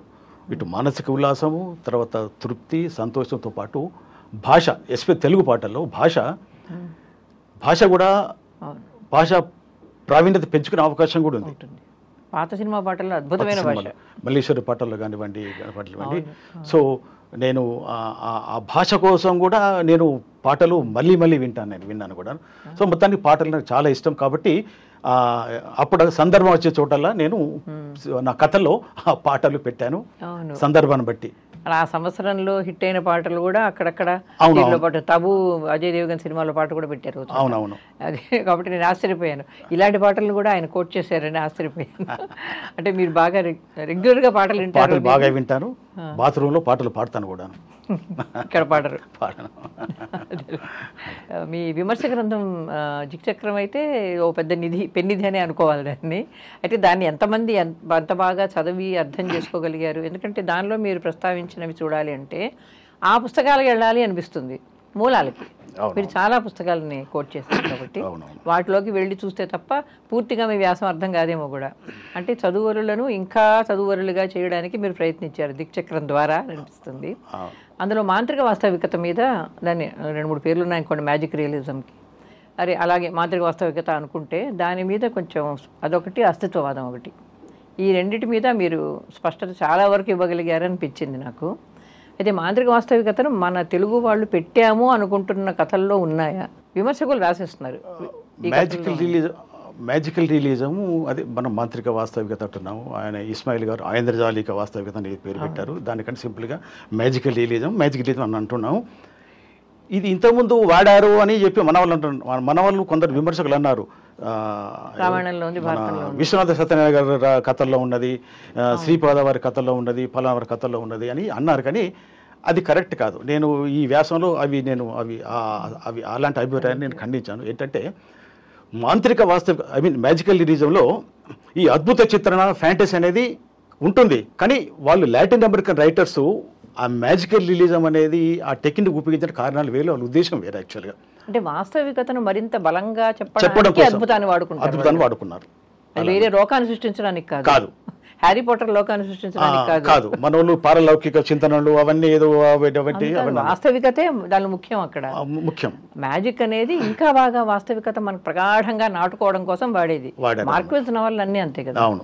మార్క్వెజ్ రచనలు అంతా అంటే వాస్తవికతను బలంగా చెప్పడానికి మాంత్రికతను వాడుకోవడం అనేది అది వాళ్ళు సాధించిన వాస్తవికతకు దూరంగా పోయేది కాదు కదా. కాదు. సో అందులో ఆయన చాలా చక్కగా ఉపయోగించాడు. అందులో ఆ నవలలో అట్లాగే ఉన్నది, ఆయన కథల్లో అదే ఉన్నది. తర్వాత మన ఇండియన్ రైటరు రాసిన మిడ్ నైట్ చిల్డ్రన్లో కూడాను ఆయన దాదాపు అదే పద్ధతిలో వాడారు. చాలా చిత్రంగా రాశాడు. అంటే దానికి దీనికి చాలా తేడా ఉన్నదనుకోండి. ఆయనేమో ఒక రకం రాశాడు, లాటిన్ అమెరికన్ రాజ్య పరిపాలన, అక్కడి వ్యవస్థ నిరంకుశం రాశాడు. ఈయన సాల్మన్ రష్డీ ఏమో మిడ్ నైట్ చిల్డ్రన్స్లో పార్టిషన్ కాలం నుంచి ఇప్పటి వరకు ఆయన తీసుకున్నారు.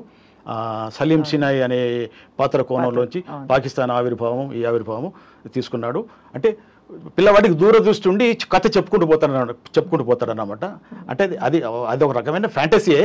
కానీ అతను అంటే దీనివల్ల ఇంకొక ప్రయోజనం ఏంటంటే రచయిత తను నేరుగా చెప్పలేనివి పాత్ర ద్వారా చెప్పచ్చు, డిస్కర్స్గా విమర్శ చేయొచ్చు, సెన్సార్ కత్తెరకు అందకుండా.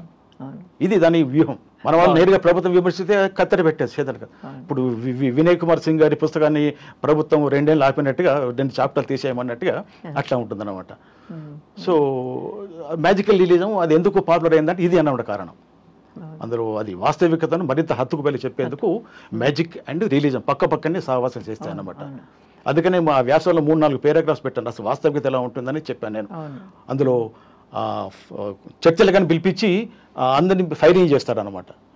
అది చాలా దారుణం. అది వాస్తవిక సంఘటన. ఆయన మార్కు చెప్పారు ఆయన. అది ఎలా మీరు పెట్టారనంటే మా తాతగారు చెప్పారు, మా తాతగారి కాలంలో అది నిజంగా జరిగిన సంఘటన. పోతే ఆ సంఖ్య మాత్రం ఎగ్జాగరేషను. అప్పుడు 20,000 మంది చనిపోయారు. నేను కొంచెం 40,000 పెట్టాను. పెద్ద రైలు బండిలు తీసుకెళ్లి నదులు పారవేస్తారు. అది వాస్తవమే. అయితే ఆ వార్త ఎక్కడ రాకుండా, అది ఏ వార్తాపత్రికలో మాధ్యమం రాకుండా జాగ్రత్తలు తీసుకొని ప్రభుత్వం దాన్ని దాచేసింది. అందుకే తర్వాత తరాల వాళ్ళకు అది తెలియదు అని అంటే అంత నిరంకుశత్వం ఉంది అక్కడ అక్కడ వాళ్ళలో, అక్కడి పరిపాలన, అక్కడి ప్రభుత్వాల్లో. అది చెప్పడం కోసం ఆయన ఆ పని చేశాడు అనమాట, టెక్నిక్ పెట్టాడు అనమాట. ఇక మన వాళ్ళు అందులో ఉన్నది ఇందులో ఉన్నది అన్నారు, కానీ అది నేను పెద్దవాళ్ళే అన్నారు. అది ఇక నేను వాళ్ళు ఖండించదలుచుకునేది అవగాహన తప్పు. అది కరెక్ట్. మ్యాజికల్ రిలీజం అనేది మన తెలుగు సాహిత్యంలో మన వాళ్ళే రాశారు, ముందే రాశారు అని అంటారు, కానీ అది నేను ఒప్పుకోను, కరెక్ట్ కాదు అది. మీరు సమీక్షలు రాస్తున్నప్పుడు కూడా మీ పద్ధతి ముందు 2-3 పారాగ్రాఫ్లు నిజానికి ఆ పుస్తకానికి సంబంధం లేకుండా రాస్తారు. దీని గురించి కూడా ఎవరో విమర్శించారు మిమ్మల్ని. అంటే వేరే విషయాలన్నీ రాసి దానిలోకి నుంచి అసలు విషయంలోకి వస్తారు మీరు. అంటే అక్కడ మీరు వీటికి మీ పరిజ్ఞానం చూపించుకోవడం కోసం అలా రాస్తారా, మీకు ఇంత తెలుసు అని చెప్పుకోవడం కోసం అలా రాస్తారా, లేకపోతే దీని ద్వారా ఒక అదనపు విషయాన్ని చెప్పడం, లేకపోతే placing the text in a context అనే దానికోసం మీరు రాస్తారా? అంటే ఒక ప్రణాళికాబద్ధంగా సమీక్షలన్నీ అలాగే ఉన్నాయి, అందుకు అడుగుతున్నా. ఒక ప్రణాళికలాగా రాస్తారు. ఈ విషయంలో నవీన్ గారు, అంపశయ్య నవీన్ గారు కూడా అన్నారు, సుదీర్ఘంగా ఉపోద్ఘాత తర్వాత వ్యాసం రాస్తారు, సరే ఆయన పద్ధతి అని చెప్పి ఆయన సింపుల్గా ఒకసారి అన్నారు. ఇంకో కొందరేమో ఆయన పాండిత్య ప్రదర్శన కోసం వెండి పెడుతుంటారని కొందరు అన్నారు. కానీ ఈ విషయంలో విహారీ గారు చక్కగా చెప్పారు. నా ఇంటెన్షన్ ఆయన పట్టుకున్నారు. నేను ఏంటంటే ఒక ఇంటెలెక్చువల్ అటు పాఠకుణ్ణి ఇప్పుడు నేను చెప్తున్న అంశం గురించిన పర్యావరణంలోకి ముందు ఒక ఇంటెలెక్చువల్ ప్లాట్ఫాము సృష్టించి దాని మీదకి పాఠకుని తీసుకొస్తాను.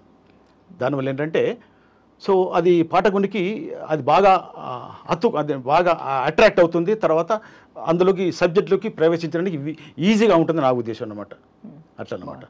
లేదు, నాకు నచ్చింది, అది వేరే విషయం చెప్తున్నా. ఇలాంటి దాని కొందరు అనవసర ప్రస్తావనలు, ఇంత పెద్ద వ్యాసం బదులు అవన్నీ తీసేస్తే అది 2 పేజీలు అవుతుంది, ఈయన అనవసరంగా 4 పేజీలు రాశాడు ఉపోద్ఘాతం పెట్టి అని అంటారు. కానీ కావచ్చు, అది నేను కట్టే కొట్టే తెచ్చే పద్ధతిలో నాకు ఇష్టం ఉండదు. నేను నేరుగా ఆ సబ్జెక్ట్ గురించి వేరే విషయాలు ప్రస్తావించి పాఠకుని ఒక ఇంటెలెక్చువల్ ప్లాట్ఫామ్ తీసుకొచ్చి ఒక కాంటెక్స్ట్, ఒక రెలవెంట్ కాంటెక్స్ట్ సృష్టించి అందులోకి నేను పాఠకుని తీసుకొస్తాను. అప్పుడు విషయం చెప్తూ పోతాను అన్నమాట. ఇది చాలామందికి నచ్చింది, కొందరికి నచ్చలేదు. నచ్చకపోవడం వల్ల అలాంటి విమర్శ కూడా చేశారు. నేను ఏ రకమైన విమర్శ నేనేమన్నాను, ఎందుకంటే ఎవరి అభిప్రాయం వాళ్ళు అంతే అన్నమాట. నేనేమన్నాను అంతే. ఎందుకంటే మరి అన్న వాళ్ళందరూ గొప్పవాళ్ళు, పెద్దవాళ్ళు నాకంటే. నేను చాలా చిన్నవాడిని వాళ్ళతో పోలిస్తే. విహారీ గారు చాలా బాగా చెప్పారు. అందులో పునాసలో రాశారు విహారీ గారు. ఇది బాగా నప్పింది ఈ పద్ధతి అని ఆయన అన్నారు. అది పద్ధతి. ఇంకొకటి, మీరు కొంతమంది గురించి రాస్తున్నప్పుడు సమీక్ష, ముఖ్యంగా కవులను పరిచయం చేస్తూ రాస్తున్న సమీక్షల్లో మీరు వాళ్ళు రాయని విషయాలకు మీరు విమర్శించారు. ఇది నాకు ఎప్పుడు కొంతమంది విమర్శకులు, మీరే కాదు చాలామంది చేస్తారు. అది ఏనుగు నరసింహారెడ్డి కవిత్వాన్ని విమర్శిస్తూ రాసిన పుస్తకంలో సరే మంచి అంతా చెప్పారు. తర్వాత ఈయన కొన్ని సబ్జెక్టులు తీసుకోలేదు, ఎందుకు తీసుకోలేదు అని ప్రశ్న వేశారు. మనం విమర్శకులుగా ఆ పని చేయడం అవసరమా? రాసిన దాన్ని విమర్శించడమా, దానిలో మంచి చెడు రాయడమా, లేకపోతే రాయని వాటి గురించి మనం ప్రశ్నించవచ్చా విమర్శకులుగా? ఇప్పుడు శ్రీశ్రీ ఆడవాళ్ళ గురించి రాయలేదని పెద్ద గోల అప్పుడు ఫెమినిస్ట్ ఉద్యమం జరుగుతున్నప్పుడు దాన్ని మనం అడగాల అని విమర్శకులు. అయితే నిజానికి ఒక సబ్జెక్టు మీద విమర్శ విమర్శ చేస్తున్నప్పుడు అందులో లేని అంశాలు మనం ప్రస్తావించకూడదు, అది వాస్తవమే. అయితే నేను ఎందుకు పెట్టానంటే, ఇప్పుడు అంటే చాలామంది కవుల మీద మేధావుల మీద ఉన్నట్టు నా ఆరోపణ అది ఏంటంటే, ఇప్పుడు వీళ్ళంతా పెద్ద కవులు, పేరు మోసిన కవులు, ప్రధాన స్రవంతులు, ముందు వరుసలో కూర్చునే కవులు, కానీ మన కళ్ళ ముందు జరుగుతున్న కొన్ని ఘాతకాల గురించి ఎందుకు స్పందించరు అని నేను చాలా సందర్భాల్లో అన్నాను కూడాను. అంటే అందరూ అన్నిటికీ స్పందించాలని లేదు. కాబట్టి ఏంటంటే అది జనరల్గా సో వీళ్ళు వీళ్ళు 360 డిగ్రీస్లో విషయాన్ని పరిశీలిస్తారే, మరి ఇవెందుకు ఇగ్నోర్ చేస్తారు అంటే వీళ్ళకు పొయిటిక్ లైసెన్స్ అనుకుంటున్నారా అంటే కావాలని, అంటే వ్యాంటన్ ఇగ్నోరెన్స్ అన్నమాట ఇది. సో అది నాకు నచ్చదు. మనం అన్ని విషయాలకు స్పందించాలి. అయితే స్పందించకపోవడం అనేది అది రచయిత ఇష్టం, స్పందించకపోవచ్చు. ఎన్కౌంటర్స్ మీద స్పందించాలని కానీ ప్రభుత్వ విధానాలు విమర్శించాలని చెప్పి అది వాళ్ళు ఖచ్చితంగా వాళ్ళకుంటాయి, మనం వీ కెనాట్ ఇంపోజ్. కానీ వాళ్ళు ఇంత పరిజ్ఞానం ఉన్న వాళ్ళు, ఇన్ని చెప్పేవాళ్ళు, ఇంత పరిశీలన పటిమ ఉన్నవాళ్ళు వీటిని ఎందుకు వీటిని ఎందుకు పట్టించుకోవటని చెప్పేసి అది నా వ్యక్తిగత ఆరోపణ నేను అందులో చెప్పాను. అయితే విమర్శలు అలాంటివి ఉండకూడదు, నేను ఒప్పుకుంటాను, అవసరం లేదు యాక్చువల్గా. కానీ నేను కొన్ని చెప్పాలనిపించి చెప్పాను అన్నమాట అది. ఇంకోటి, మీరు ఎవరిని పూర్తిగా ప్రశంసించడమేనే ఒక్కడు కూడా చూడలే ఇప్పటివరకు నేను. వాళ్ళు మంచంతా మెచ్చుకుంటారు, సహేతుకంగా మెచ్చుకుంటారు, నచ్చనివి కూడా సహేతుకంగానే విమర్శిస్తారు, తప్పకుండా లోపాలు చెప్తారు మీరు. దానివల్ల మీకు రచయితలు కవుల నుంచి స్పందనలు ఎట్లా వచ్చాయి?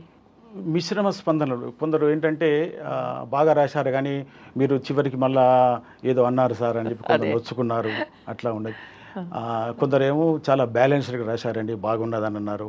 కొందరేమో మీరు ఎలా రాసినా బాగుంటుందండి, వాస్తవమే నేను ఒప్పుకుంటాను కొందరు అన్నారు. ఇట్లా ఏంటంటే నేను అనేది ఏంటంటే ఇప్పుడు తెలుగులో ఈ విమర్శలు, సమీక్షలు, ముందు మాటలు, ఈ తర్వాత ప్రసంగంలో మాట్లాడే వక్తలు, పుస్తక పరిచయ సభలు కూడాను రచయితను, కవిని పొగిడేస్తుంటారు.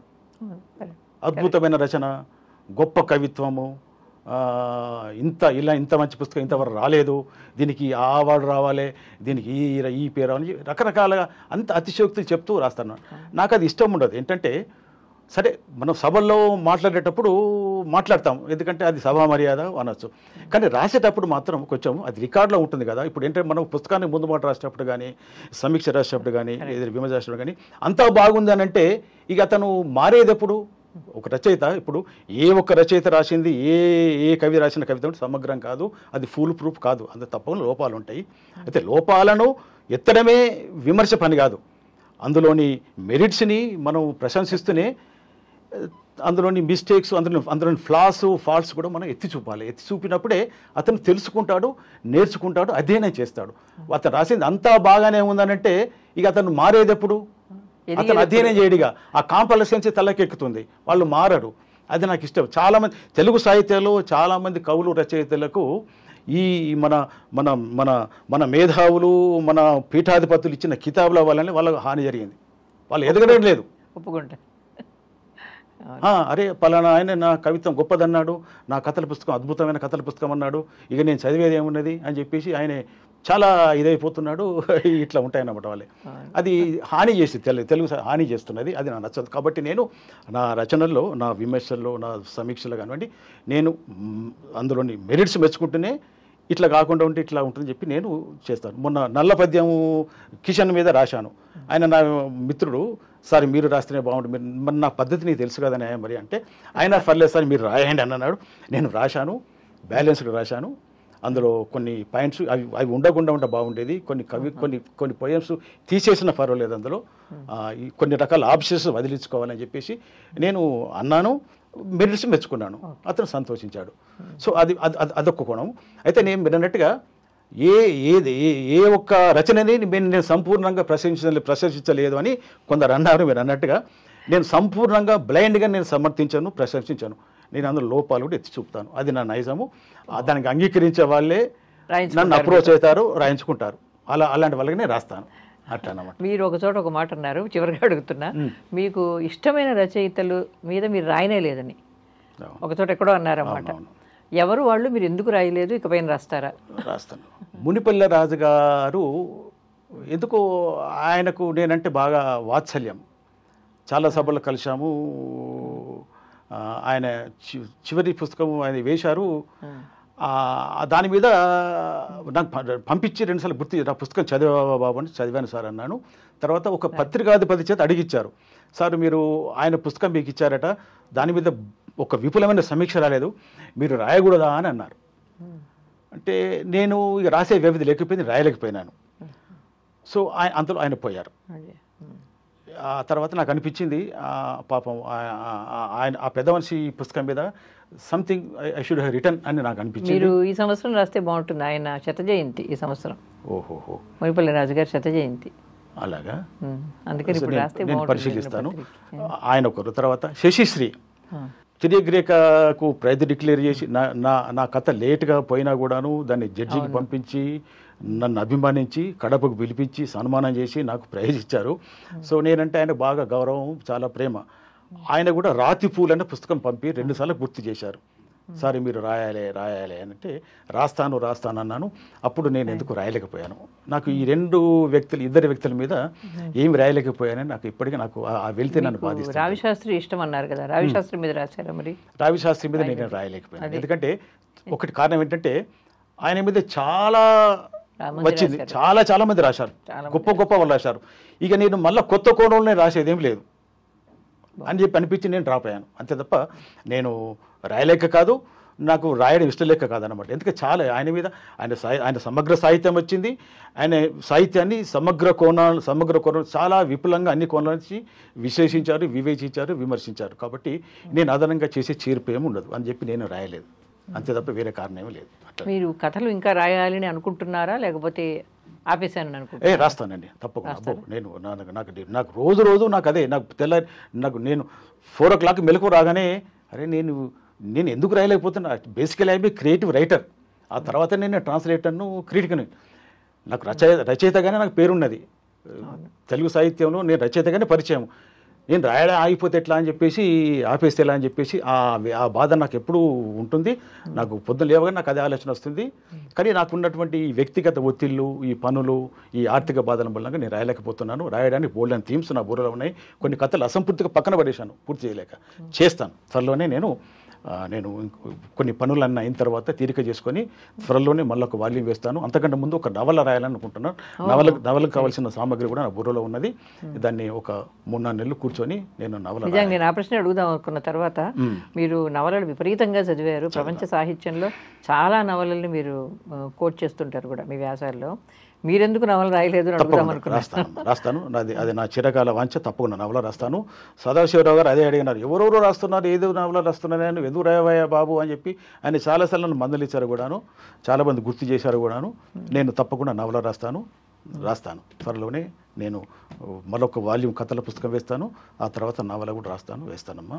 నెక్స్ట్ ఇయర్ తప్పకుండా నేను ఇవి చేస్తాను. చాలా సంతోషం సార్. ఎందుకంటే మీరు ఒక కథకుడు, ఒక మంచి విమర్శకుడు కావడం, తన కథలను గురించి తను విపులంగా చెప్పుకోగలగడం అది కొంచెం అరుదైన విషయం. కాబట్టి అందువల్ల మీరు చాలా అంటే నిశ్చితమైన దృష్టితో చాలా మంచి విషయాలు నాకు, నా ప్రేక్షకులకు కూడా చెప్పారు. నమస్కారం అండి. నమస్కారం అమ్మా, ధన్యవాదాలు. Thank you.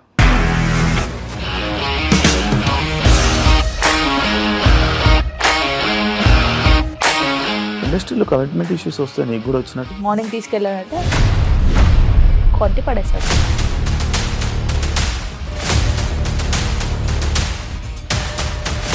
ఒక్కళ్ళు కూడా చూడలేదు ఈ సినిమా అని చెప్పడానికి కూడా చాలా ధైర్యం కావాలి. అది నిజం కదా, దాంట్లో ధైర్యం ఏంటి? నెక్స్ట్ డే ప్లేట్ మార్చేస్తే తప్పు కదా. As of now we are comfortable this అని నేను అనుకుంటున్నాను. రష్మిక గారిది మీది ఒకే ఊరు అంట కదా? నీకు కోపం వచ్చిందంటే బాగా తిట్టేత్తరా? తిట్టేద్దామండి. నిజంగా గేమ్ ని ఎలా చేంజ్ చేయగలిగారు? ఏపీఎస్ఎఫ్సి వాళ్ళకి 6 నెలల్లో నేను 6 లక్షలు కట్టా. బిజినెస్ చేయాలనుకుంటే it is as difficult as riding a tiger.